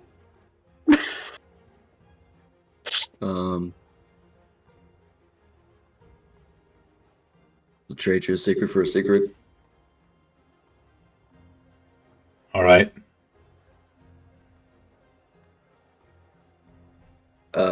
I went into the Feywild and it's awakened some kind of Fey part of me. Hey, I'm part Fey, as well as part fucked up. Well, I mean that I don't know second. what the Fey part is. I mean that second part wasn't that much of a secret, but The second part, yeah, but the Fey part, yeah. the Yeah, Fey that was a parts. shocker. That's cool. Like what? You like turn invisible or like? Are you like part plant now? Is it a lady at the inn? Nah, I don't think I'm a plant.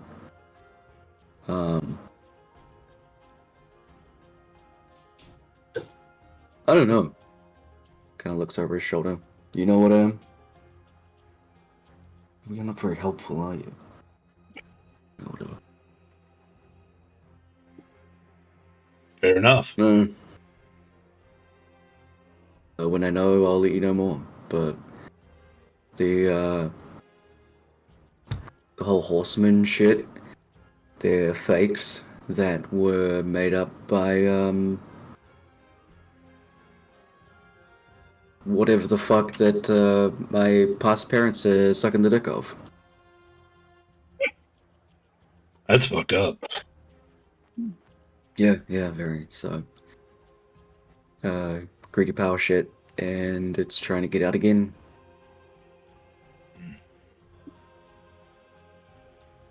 I'm gonna have to go visit the old... those old fuckos.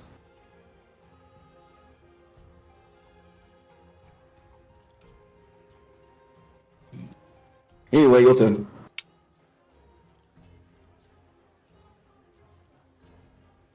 There's a couple merchants the palace wants me to visit, have a word with.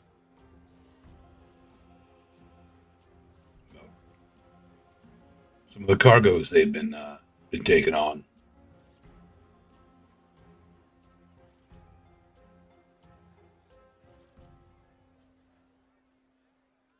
a very forceful word with.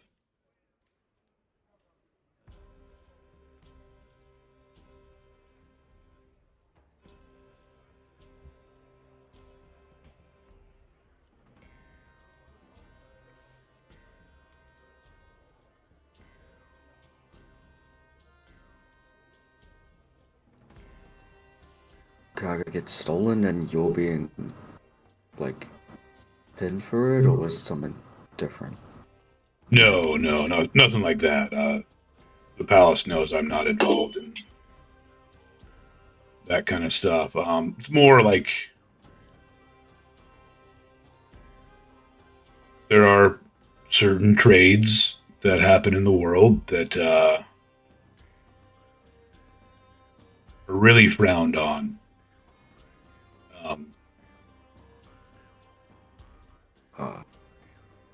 They're taking some live cargo.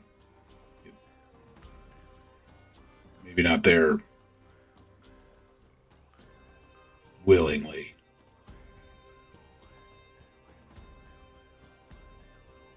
The palace. Okay.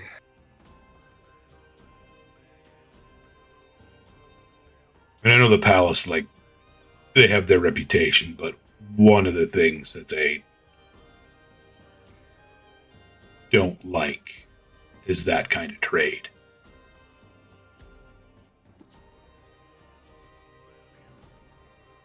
For good reason. Yeah. It's just been a while since I've gotten involved that way. So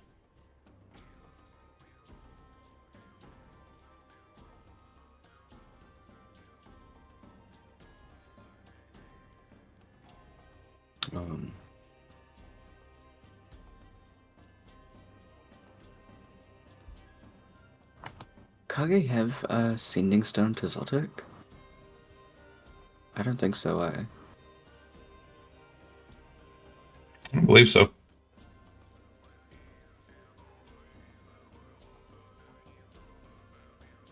Pretty sure you know somebody who knows how to make them.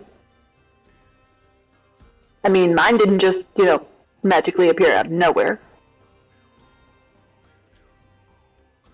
It came from Mom. Oh, I didn't know that actually. Yeah, hers came from Mom. And you would have seen that there's occasionally, like, the general store will have a set now and then.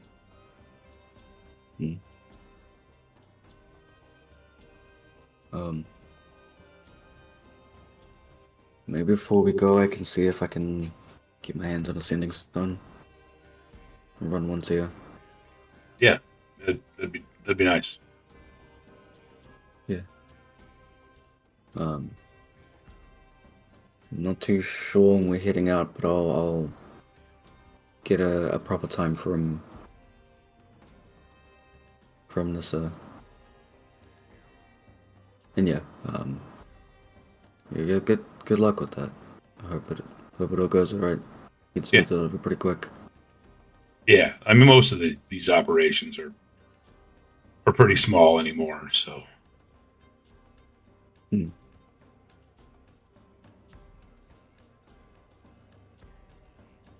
If I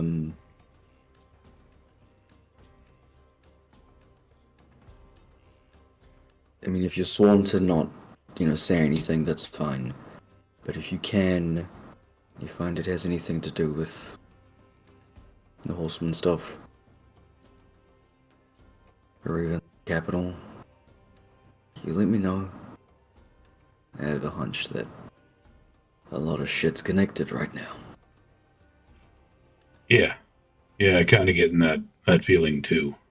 There's somebody on the other end pulling strings.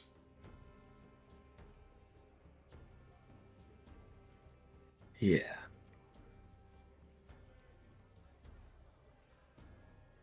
Just look out for this name. And Kage will write it down because he can't say it. Here, write down Avnado. Yeah. All right.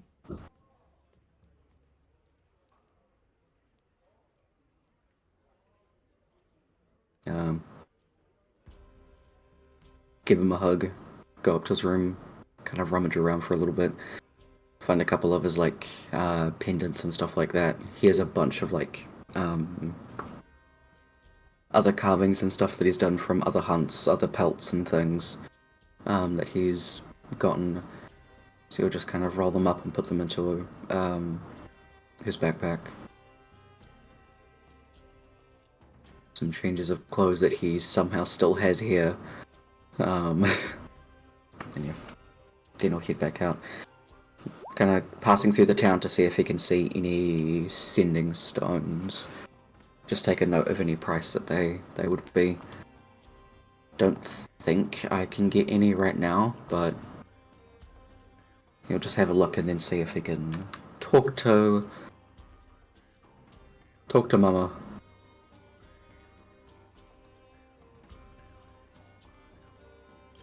I don't think the sending stones are that expensive.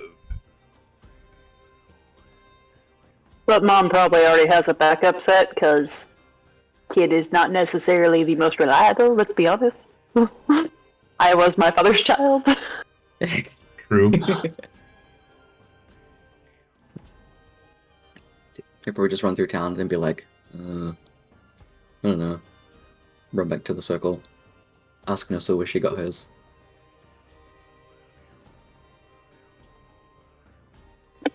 Nissa just blinks at him a little bit, takes his hand and walks him over to Mom. Hey, Mom. He's asking about sending stones. Yeah, I want to give one to Zotek just to keep in contact while we're gone.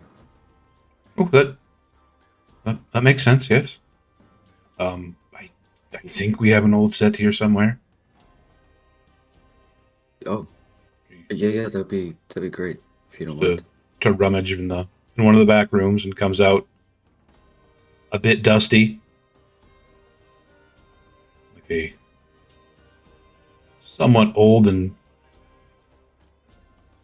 one that is oddly sticky. He pockets the unsticky one. Takes a couple minutes, like washes it off. This was the only way to get her to calm down some days. Oh. No, that's fair, actually. I was just gonna give it to Zotic Sticky, because maybe to like stick to his fur.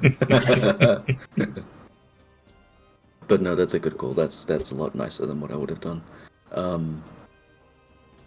Thanks, Mom. You're welcome, dear.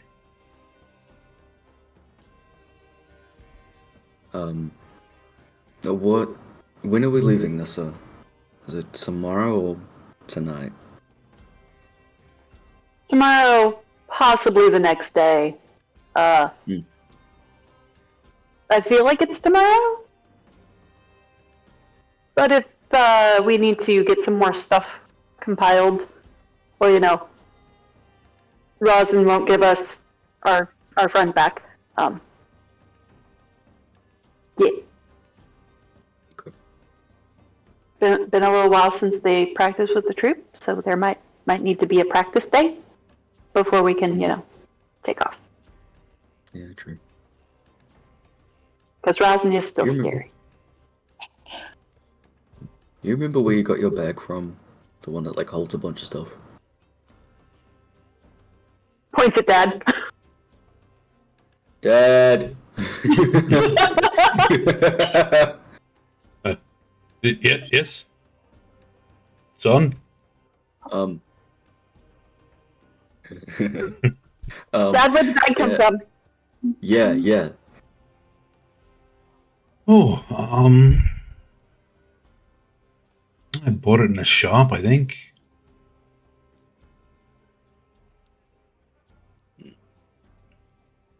Don't remember if it was here in town or... I wouldn't have been here.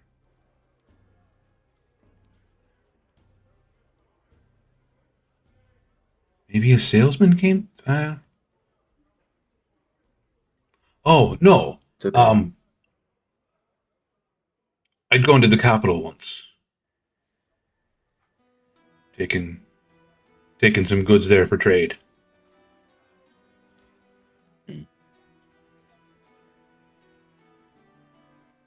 Yeah, I'm gonna talk to the mayor. Yes. Or, alternatively, they have things called portable holes that are a little more readily available. Okay. I've used one for stuff around the brewery.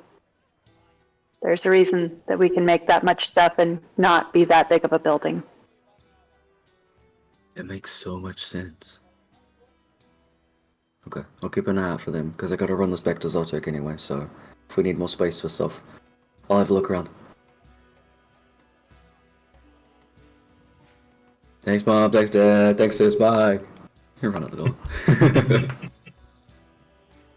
Run the setting stone to Zotic and have a look for portable holes.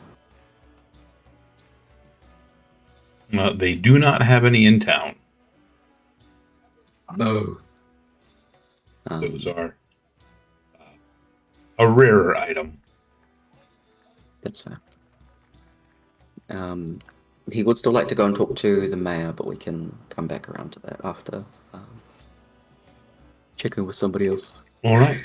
I'm actually going to take a quick break right here because I really need to go to the bathroom. So we'll be back in a couple of minutes. See you soon, friends.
All right, we are back.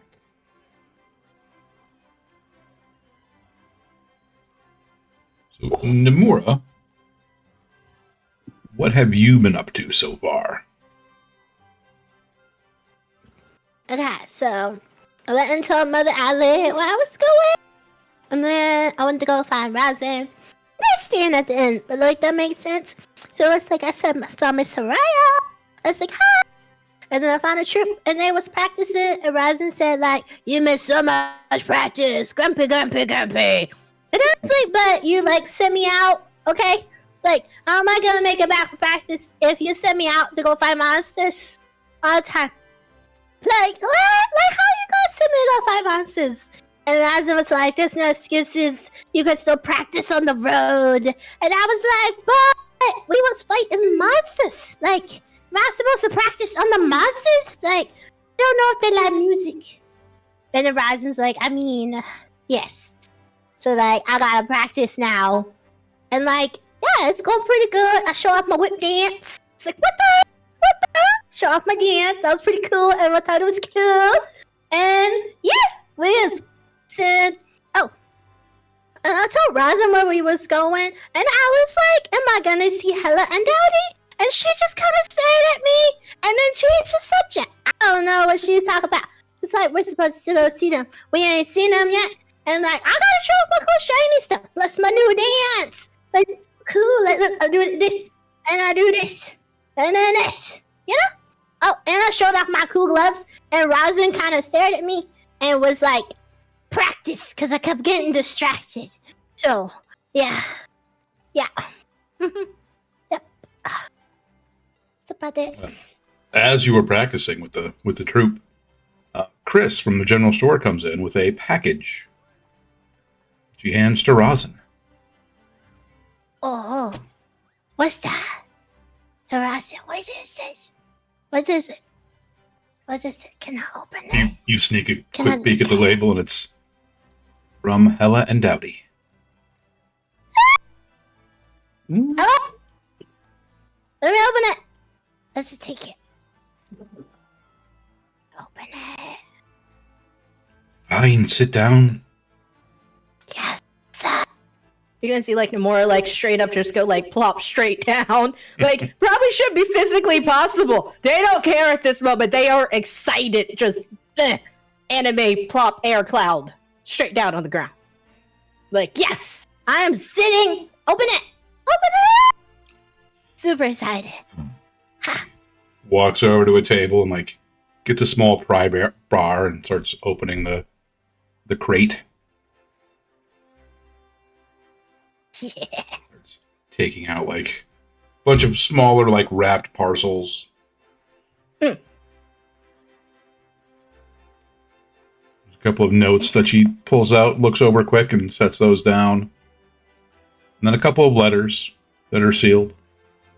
She like put inside a pocket.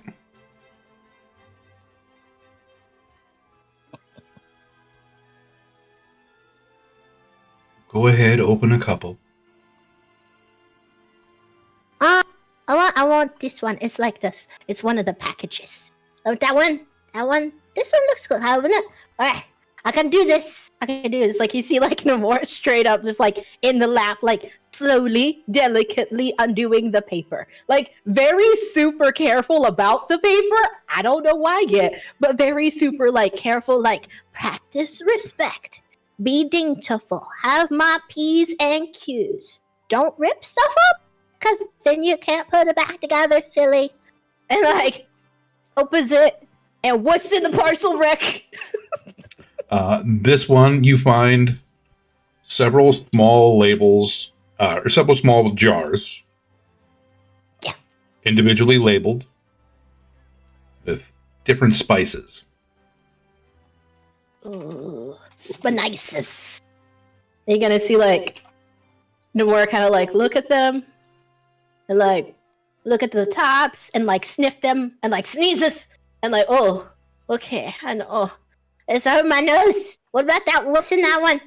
The second one. It's the second one. What is that? That one's cardamom. What's that? What's it do? Uh, Is it make good? Do you eat it? yeah, you put it in food. Oh, that's cool. What's this one? This says paprika. Who's paprika? Who's that? It's made from peppers. Oh, You just oh no, I dried eat and the powdered. peppers. But it's not very spicy. Ooh. Oh, so don't hurt the tongue. It tastes good. I like. Mhm. I like. The spices. Why the hell is in spices? What's the spices for? Is it for what? Him like spices. I don't know what spices is like. But it's like the spices, and I'm like, I don't know what that is. So I can help if I don't know what it is. Makes your food taste better. Oh, I like it. I like that tasty food. I do. I like the tasty food. But like, okay, so is all the packages spices? Yeah, there's a lot of spices. Wait, are they from Mary? Because we can take out. Some of them might be for Mary, but otherwise they're just kind of for us. Oh, okay. Oh, we got spices. Gonna have to taste the snacks. And like Namara's just like excited, not even caring about the other packages. They're just colorful spices in jars. Like, This is cool. Does it make it taste good food? One labeled chai. Ooh, yes. What's that? What's the chat? It's the kaisi. It's the kaisi. It's chakaisi. Chakaisi. Chakaisi. What's that? You make tea with it. Oh, it's like the stuff you give me, or like the other stuff that I can't have. No, it's a different kind of tea. Oh, okay. That's nice. Huh. It's got the spices. It's got the tea. It's got the coffee. One of the other packages is coffee. This is for us. Yeah. Yeah. Yeah. This is for us. Got the coffee. Got the tea. Got the spices. It's gonna be good. It's gonna have the chakaisi and the paprika and the spicy. I'm peace in life, so I'm not gonna get I want it. I want so good to yum. Yes. Just flip it in the fridge for now. Let Kev know later. Yes. The spices. did Namora notice when Razin put letters in their pocket? I'll make a perception check. Actually, your passive perception, yeah. You noticed it. Okay. And Namora's gonna like, So, Razin, what you put in your pocket? Gonna eat it? No, it was letters, dear. Oh. To who? Is it to you? Is it from Hella? Did she send you recipes again? Did she send you sheet music? We need new sheet music. Yeah. One was from Mother Adelaide. One was for the mayor. Oh. Oh. Oh, like last time? Mhm. Oh, okay. Okay. Well, yeah. Did you get one? You got one last time, though. Did you get one this time? You read it? What's this thing? Does it have snacks in it? Maybe. Maybe it has snacks in it. Maybe. Maybe it has recipes. No. Both. Maybe. I don't know. Anyway. But, yeah. and like Namora's gonna like pull up their disco ball I'll be like, look what I got. I got this from the dragon. Isn't that cool? It's shiny. It's a shiny. and like wave it around, but like do their best to like not like grab it so it doesn't magic itself. It's like, yeah, I gotta be delicate and on my P's and Q's. I don't know, not supposed to use it, but supposedly it makes like dance music and you can get boogie boogie to it. We like the boogie boogie. Okay. But yeah, back to just excitement about all the spices and all the new stuff. Yep. No care in the world. Just disco ball spices. Bam. You open another couple packages, and there's jams and jellies and pickled foods.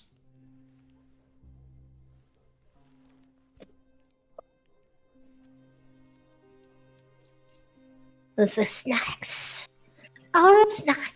Got the hella snacks. Oh yeah. Oh yeah. The There's like a, snacks. a s- like a small barrel of like trail mix.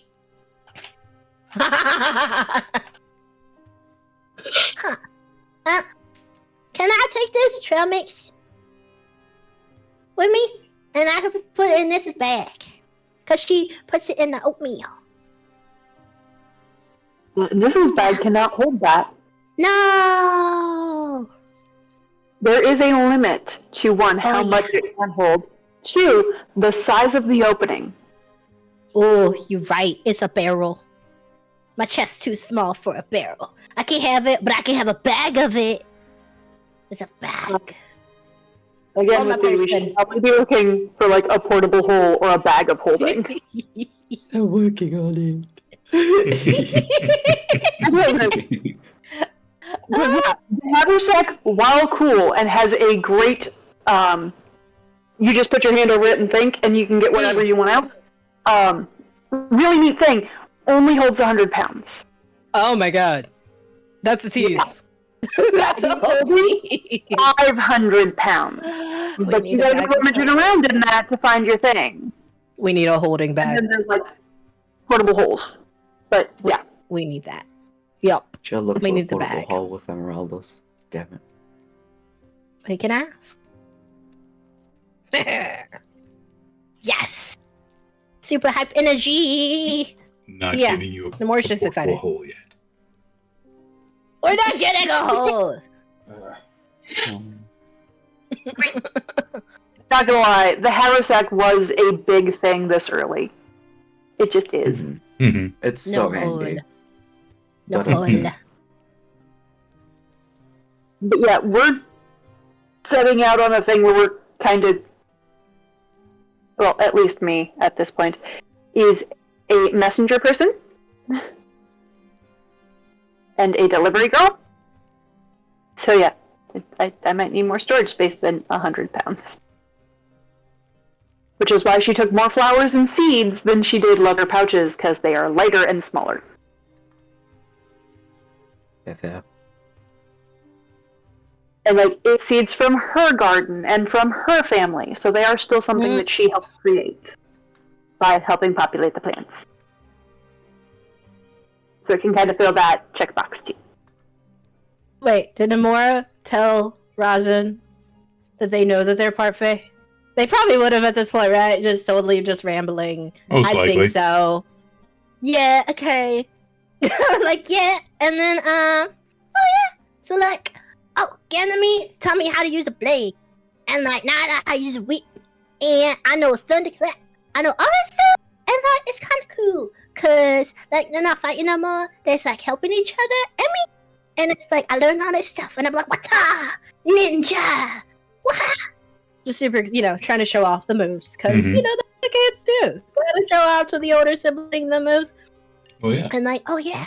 And then like, oh, that's how we met a dragon? Yep. I'm friends with a dragon now. Mm-hmm. Yeah. Yeah, I'm friends with a dragon. And I don't know. Yeah. Yeah. I'm friends with a dragon. And I'm really happy about that. It's a nice dragon. Not like spooky scary. Mm-mm. It's like Matry, but big. Very big. Very, very big. Like super big. Like 5 hands big. Mm-hmm. Yep. She's more surprised that you're friends with a dragon than she is that you are part Fae.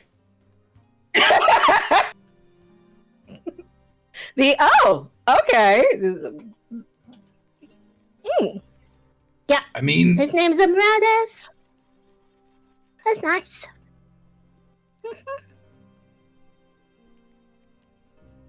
like you mentioned that you know you're part Fae, and for a moment she looks around to see like some of the other troop members and like stares at them for a second before they all kind of look surprised by that too.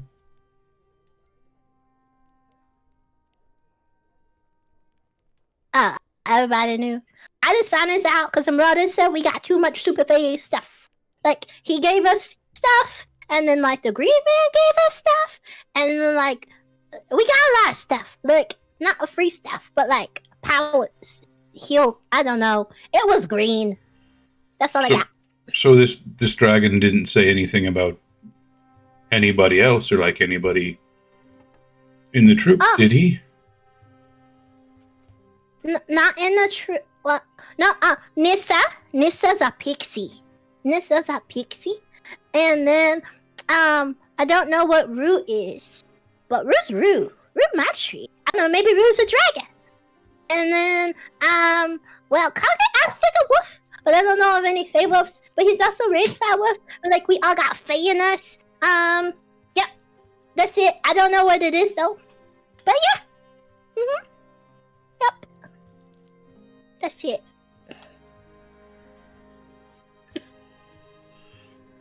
Oh, all right. She pulls out a large jar full of like corn kernels. Ooh. Label on the top is popping corn. Oh. Popscorns. What's a popscorns? Can you eat it? It's a corn, right? It's a pop.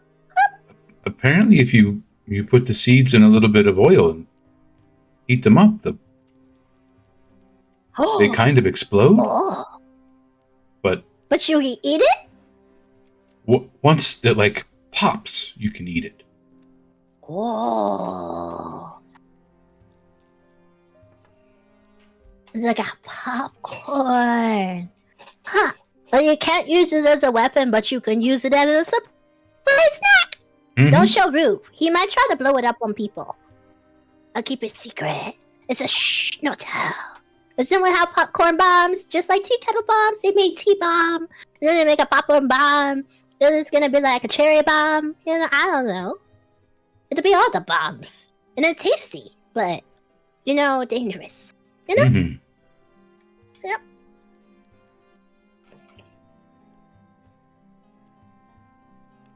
All right, so they kind of get things settled, and then start like arranging some of the things that are for other folk in town, and going to get those distributed along with the letters. Rosin tells you, all right, get back to practice. Namor tries, but instead of practicing, somehow starts doing the ye old electric slide. Instead, just starts doing that. Just don't know why. I just feel really good and happy. And it's like, all right. And it keeps their attention span. Just, I'm gonna do this. I'm gonna do this. I'm gonna do with we meet a noble. I'm gonna show them this dance. Be like, you can only get this in Bryn Ardwell, baby. Oh yeah. But you gotta add a little boogie woogie. You know, have to add some boogie woogie in there somehow. You gotta add the flair. Gotta add the pizzazz. You know, 100%. Humor is pretty much an early teen at this point. Yes. Yep. Yeah. 10 out of 10. Yep. Showing off the TikTok dances. Oh yeah, 100%. It's that clock out. Oh yeah.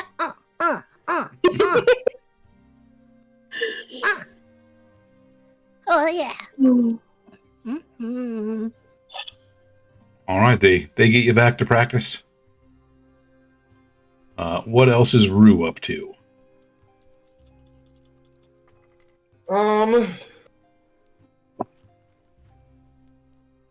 Besides getting the wagon ready to go for tomorrow, I want to go and... How are the prisoners? You head back to the jail and check in on the prisoners.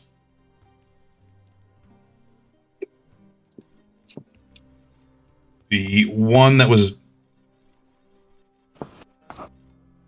basically sentenced to... There was the dork and the unrepentant one. Yeah. The dork is like mopping. He's like cleaning up the office. Mm-hmm. The other one is just laying in his bunk. Hey, hi guys, how are you today?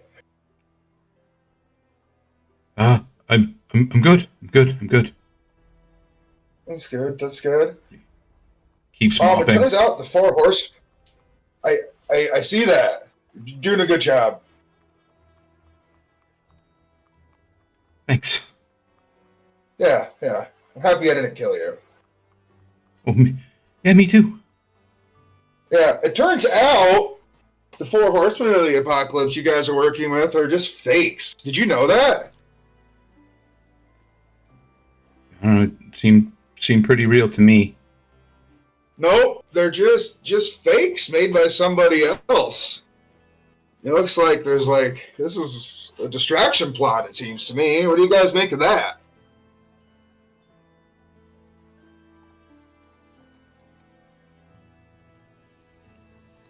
And you see the guy with the mop just kind of sit down for a second.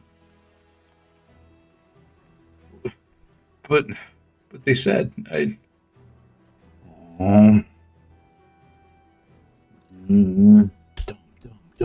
dumb. Hey. We all do dumb things sometimes. All we gotta do is grow forward and, try to make up for it. I think you'll find a good place here in Bryn. I expect you'll turn your life around. Pat him on the shoulder. Then I will It's already kind of the nicest place I've ever lived. Right, yeah. And then at that I'll do a quick ankle turn. And I have glowing purple eyes, Matry's kind of poised on the shoulder, staring at the other guy in the bunk. He hasn't said anything. Yeah, it's yes. Just a side plot, a distraction.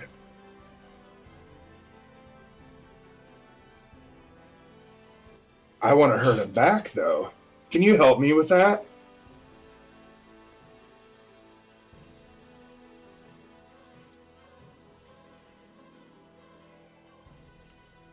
He doesn't really even look over at you.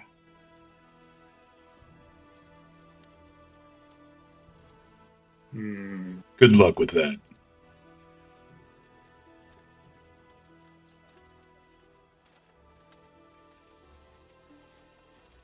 I telepathically talk to him.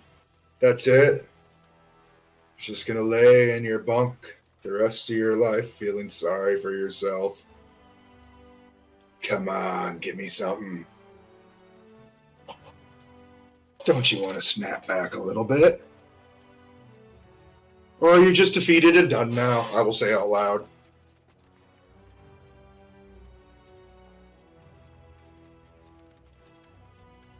He just kind of rolls over towards the wall.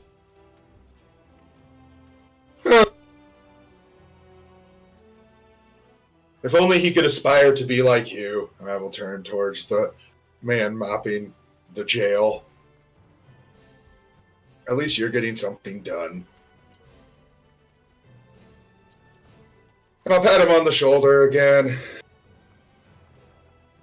Good luck. And remember, staying motionless and doing nothing, that's the one way to truly lose. So keep on mopping. And I'll happily walk out again, whistling to myself.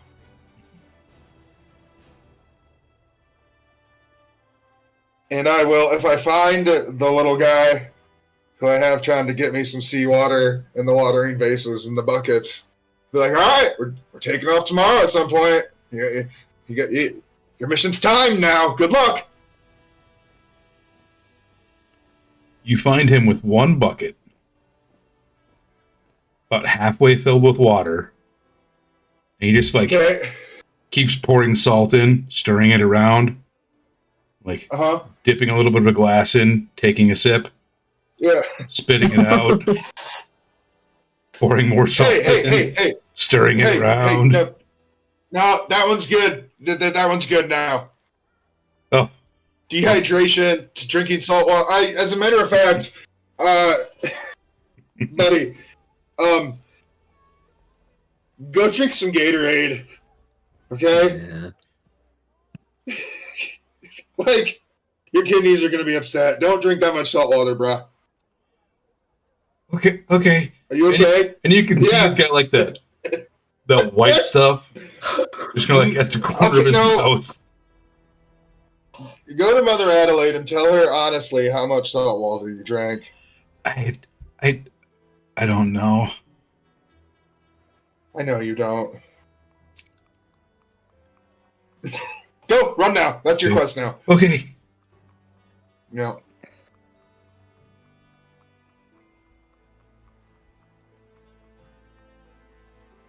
And then once like the wagon's pretty much ready to go, I have 20 boxes of shoes that I'm very eager to hand out. Hey you! Here's some shoes. Size. And then I'm gonna go sleep in the dryad tree.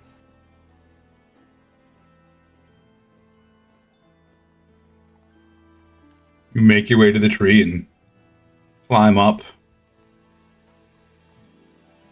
Find a fairly suitable sleeping spot. Mm-hmm. Nice wide branch that slightly dips in the middle.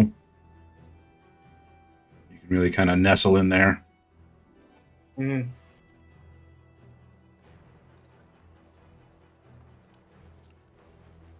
As you're laying there, you hear like a soft rustling of leaves.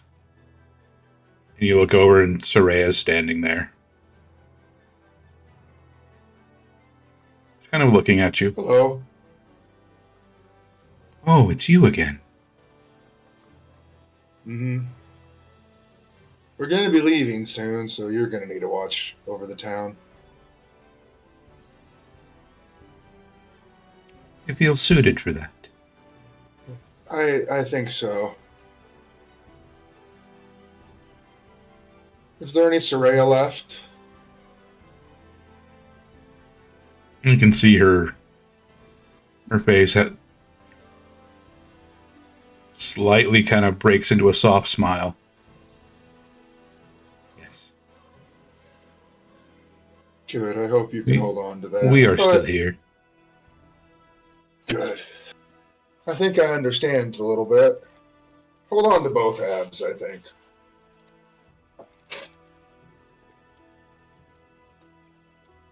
We're learning from each other. That's good. I suppose Thorn's to go with us?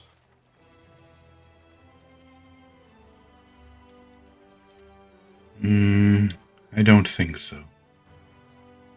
Hmm. That one I see. may need to go back to the Feywild soon. Oh, really?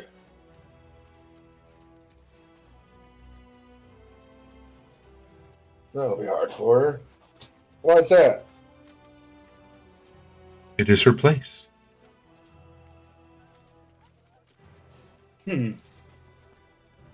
When?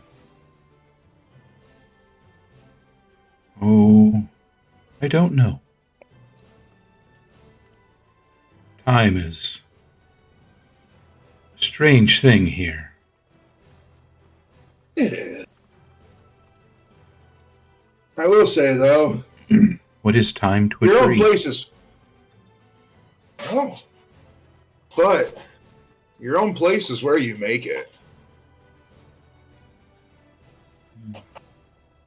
Also true. But I should get some sleep. It's time to go to Caravas. It'll be fun.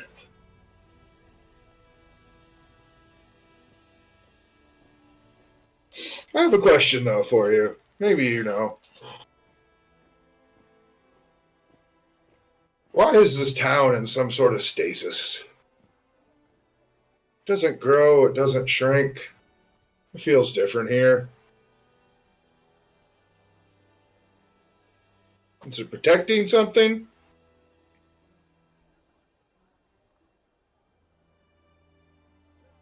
Yes. Hmm. And no. Say shit. Yes. Keep your secrets, and I'll do the Frodo to Gandalf look. Keep your secrets. It is I reckon protecting we'll be back at some point. and being protected. That's good. Keep it so. I'm not wont to like little quaint things like this, but I do. We do. And then Rue's gonna like tilt back in the tree. And Rue naturally will have mixed dreams of being a big ass dragon that's also like running with jolly good raiders, keeping things. Scrimshaw Palace. Enforcers. But as a dragon, you know? Things that didn't really happen, but their dreams make it seem like they did. Mm-hmm. Dream well, Rumatri. Mm-hmm. Dragon kicks in the sleeve.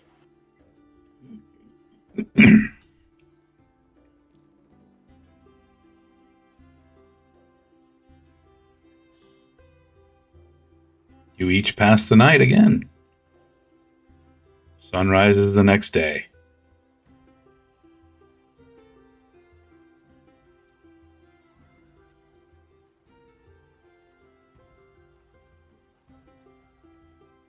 You hear townsfolk bustling around.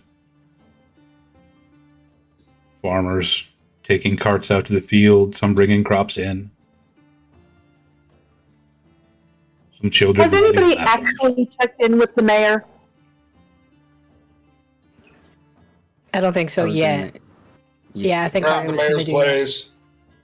I took. Nissa's gonna go take care of that. Mhm. Rue got a little distracted. So- Nissa will go take care of that before we take off. Rue checked in with the mayor's apprentice.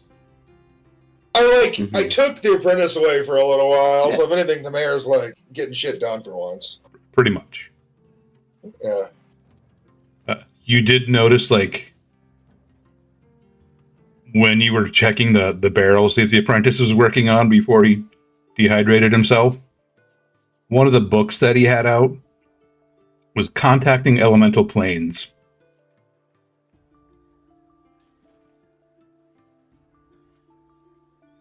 Good. I hope. I mean, I'm just happy he's problem solving. He's not safe. Yeah, that's wizard stuff for you. Fair. You see a bunch of old wizards, you don't see too many young wizards, because they either blow themselves up or they become old wizards. Or, accidentally drown in the elemental plane of water, but part of growth.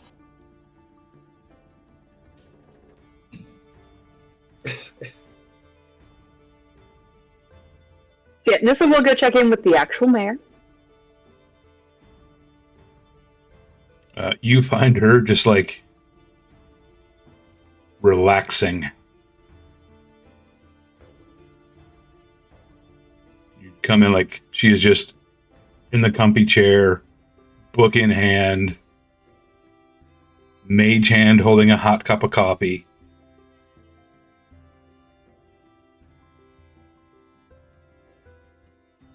Morning. Good morning, dear.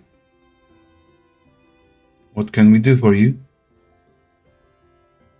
This is more a check-in to let you know what we're about to go off and do. Because, well... what we thought might be the Four Horsemen are actually very good fakes. Made by somebody attempting to become a god. He goes by Avnera. That part She, is new. it, I don't know.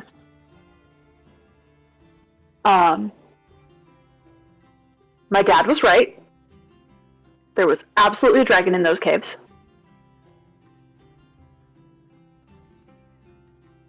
Oh, yes. Emeraldis. Yeah, Charming. that's who Dad was looking for. Charming fellow. Excellent dancer. Well, you know, had a lot of time to KSSING. We're headed off to Caravas. Oh,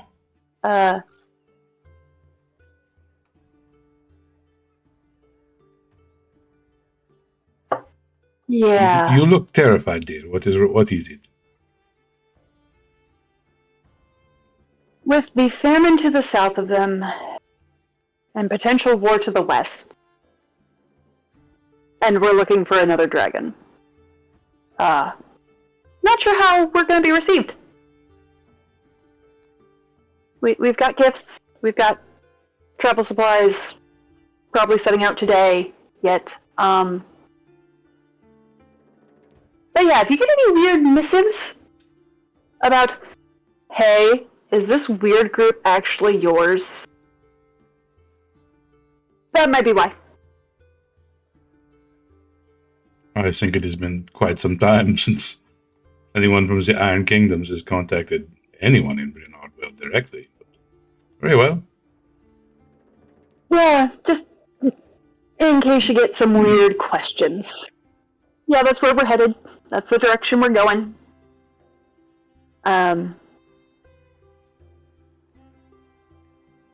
But yeah. Hey, I have to go check in with Dad and make sure he settles that bet with Dad. With Vlad. Dad, Vlad, this is gonna get weird. Going to, yes. She'll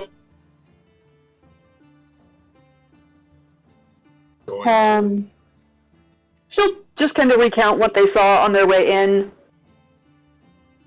just in case any that type of corruption or weird stuff starts happening around here. That could be the source. We think Emerald pretty much just squashed it, but I'd rather you have the knowledge than not need it, than need it and not have it. Oh, we have been looking. Things seem I feel like fairly well Emerald contained is. for now. I feel like Emerald is like taking a shower in her bathroom right now. Maybe. Not asking questions. Or at least like comes down the stairs like in a bath towel, like, oh hey.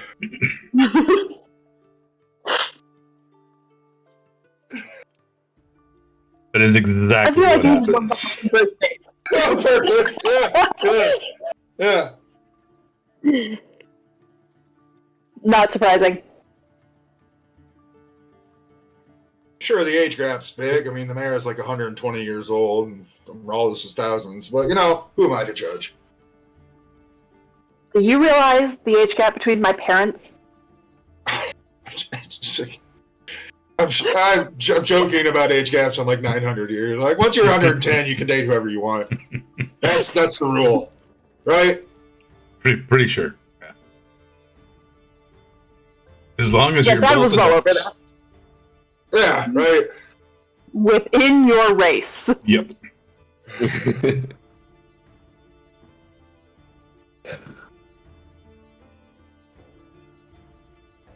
She was, good morning to Emeraldus, as she's talking to the mayor, just unfazed. I mean, like he has pants on. He's like pulling his shirt on as he's coming downstairs. Oh, I was imagining a big fluffy robe. Ooh, yeah, no, that would be better. It's the mayor, you know. Giant, Yeah, like lug, yeah, giant, well made. like fuchsia, fluffy robe.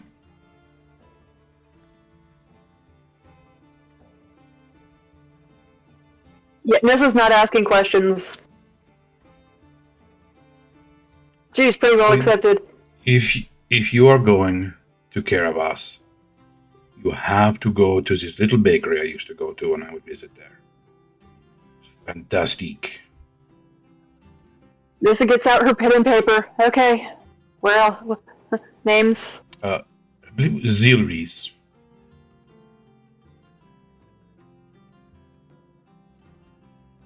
She unrolls the entire list. Yeah, that one's not on here yet.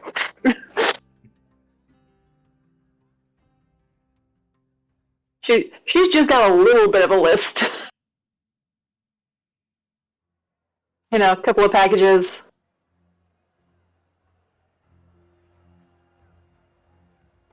Maybe a list of shit not to say near Vlad's dad. Topics to avoid.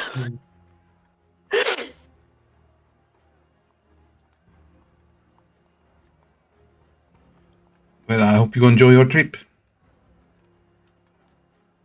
I just hope our trip is successful. I think it will be good for you as We can out, see the world.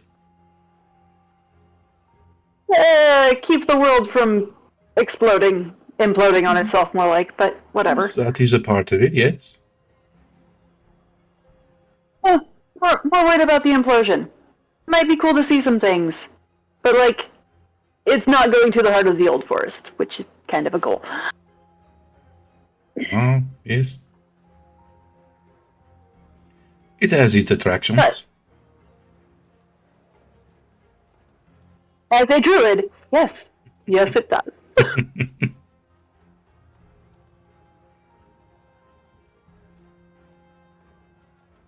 Yeah, she'll roll up her list, look at him roll this. Anything else I need to know before we head out?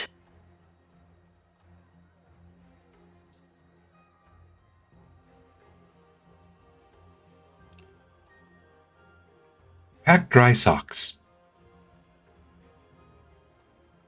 Oh, those. I've got like 10 pair in the haversack just to make sure they stay dry.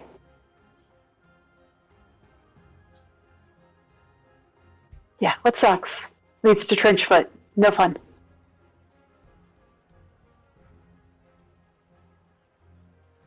And with that, she will make her way back to the circle. She will stop at Vlad's. Knock, knock.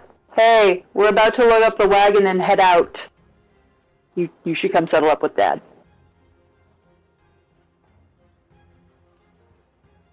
She's very pleased that Vlad lost a bet to her dad. All right, fine.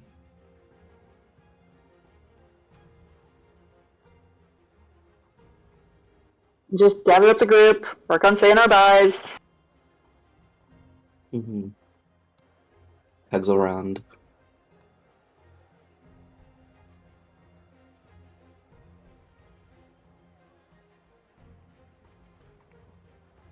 Yep, just get everything kind of arranged in the wagon.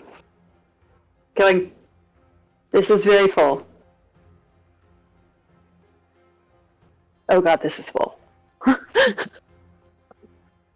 Yeah.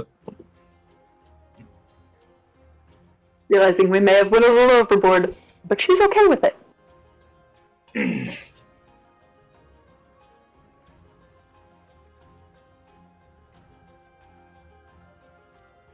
You know what? Kevin, how much for a pony?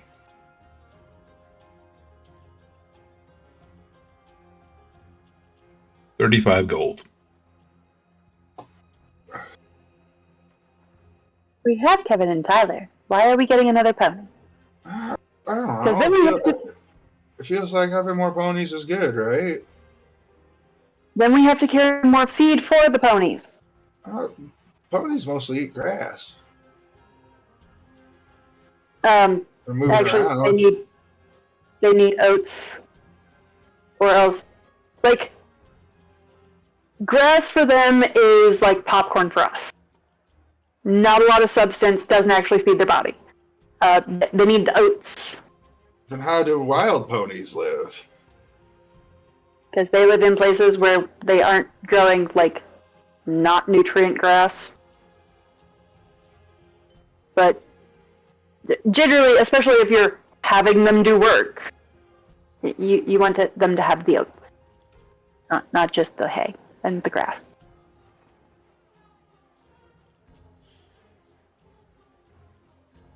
Why do I know so much about horses? I've never had horses. I've been around them some, but I've never had them.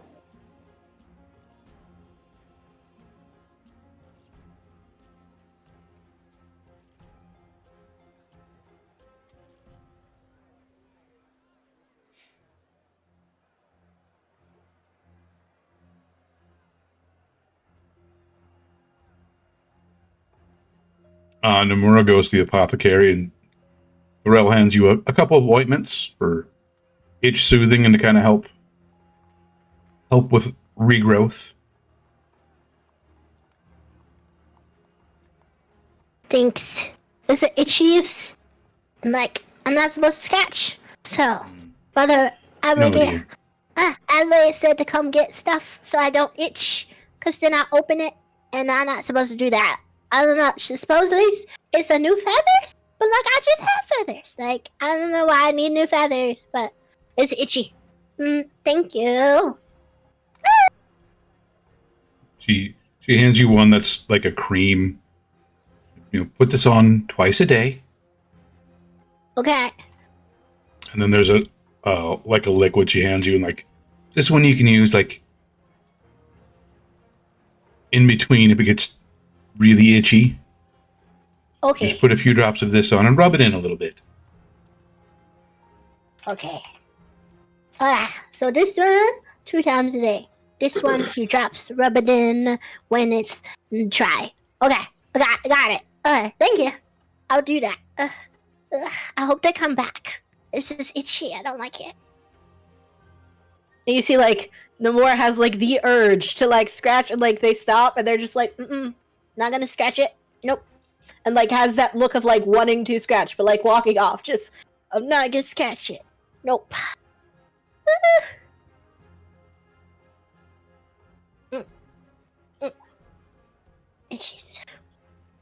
We're gonna head back to the wagon because we got the stuff. Yeah. Yes.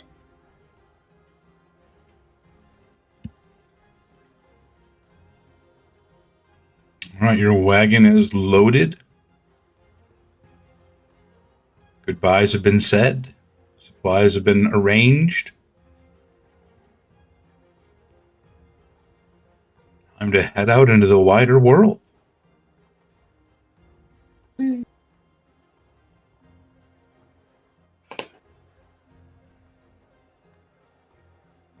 Just go.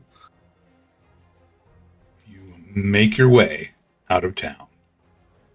Heading out on the road, heading for Caravas and the Iron Accords.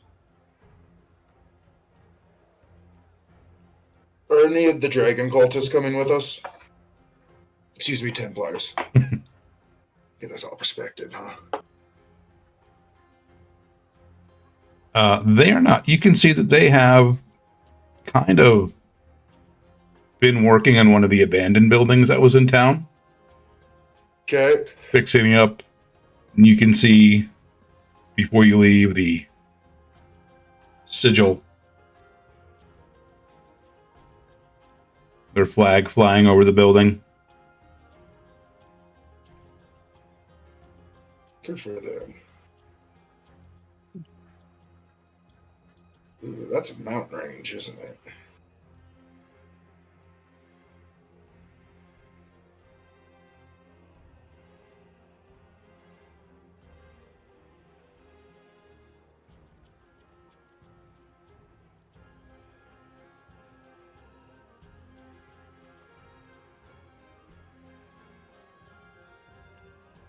Got a few different ways that you can go.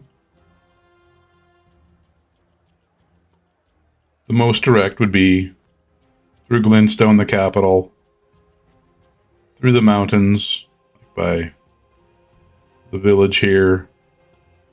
Then you can try to cross the lake. Or you can go south from the capital.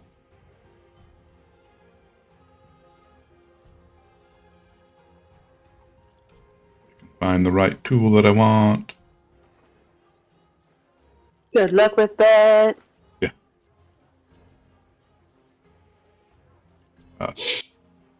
Through the pass down here onto the Kalan Plains, then cutting over.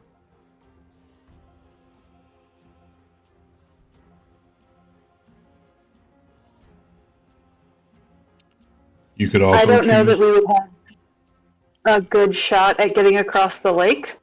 I'm sure we will learn more once we get to the capital. Mm-hmm. You would know that there's like the kingdom of Verret. You can see that there would be lake traffic there. You'd be able to get a boat from Ferries and Bryn, whatnot. Hasto down around the Cape, straight to the mountain. So there's a number of ways that you can travel.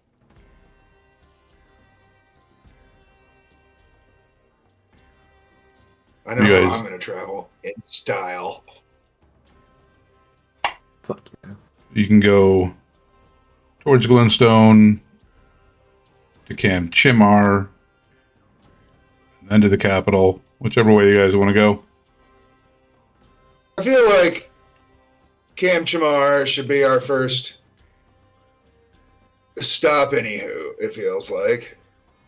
Mm-hmm. Closer Yep. to the capital, and then we can, go by there.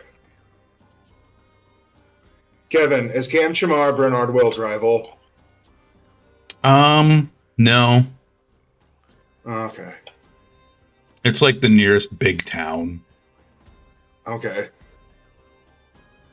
It's like living in Waterloo going, hey, I'm gonna run down to Des Moines. I feel like it's more like living in Parkersburg and saying I'm going to I Des was Moines. going to say it'd be more like, Parkersburg, Janesville.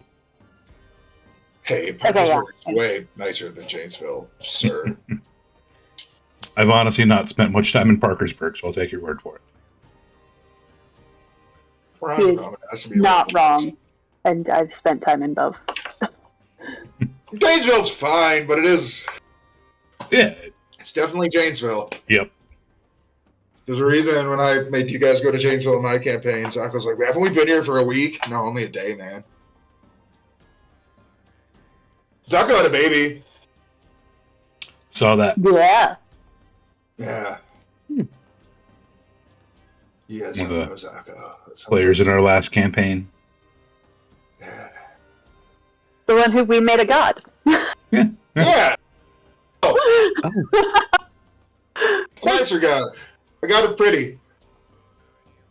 Oh no, he was still chaos. Yeah. Chaotic pretty. Yeah. All right, you make your way towards Camp Chimar. And I think that's probably where we will call it for this week. Excellente. All right, friends, thanks for hanging out with us as always. All of you wonderful humans, you enchanting fey creatures, and you unknowable eldritch horrors. Thank you all for hanging out. We will see you all again in the future. Remember, take care of each other, because good lord, the world. Yeah. Bye. Bye, friends. Bye.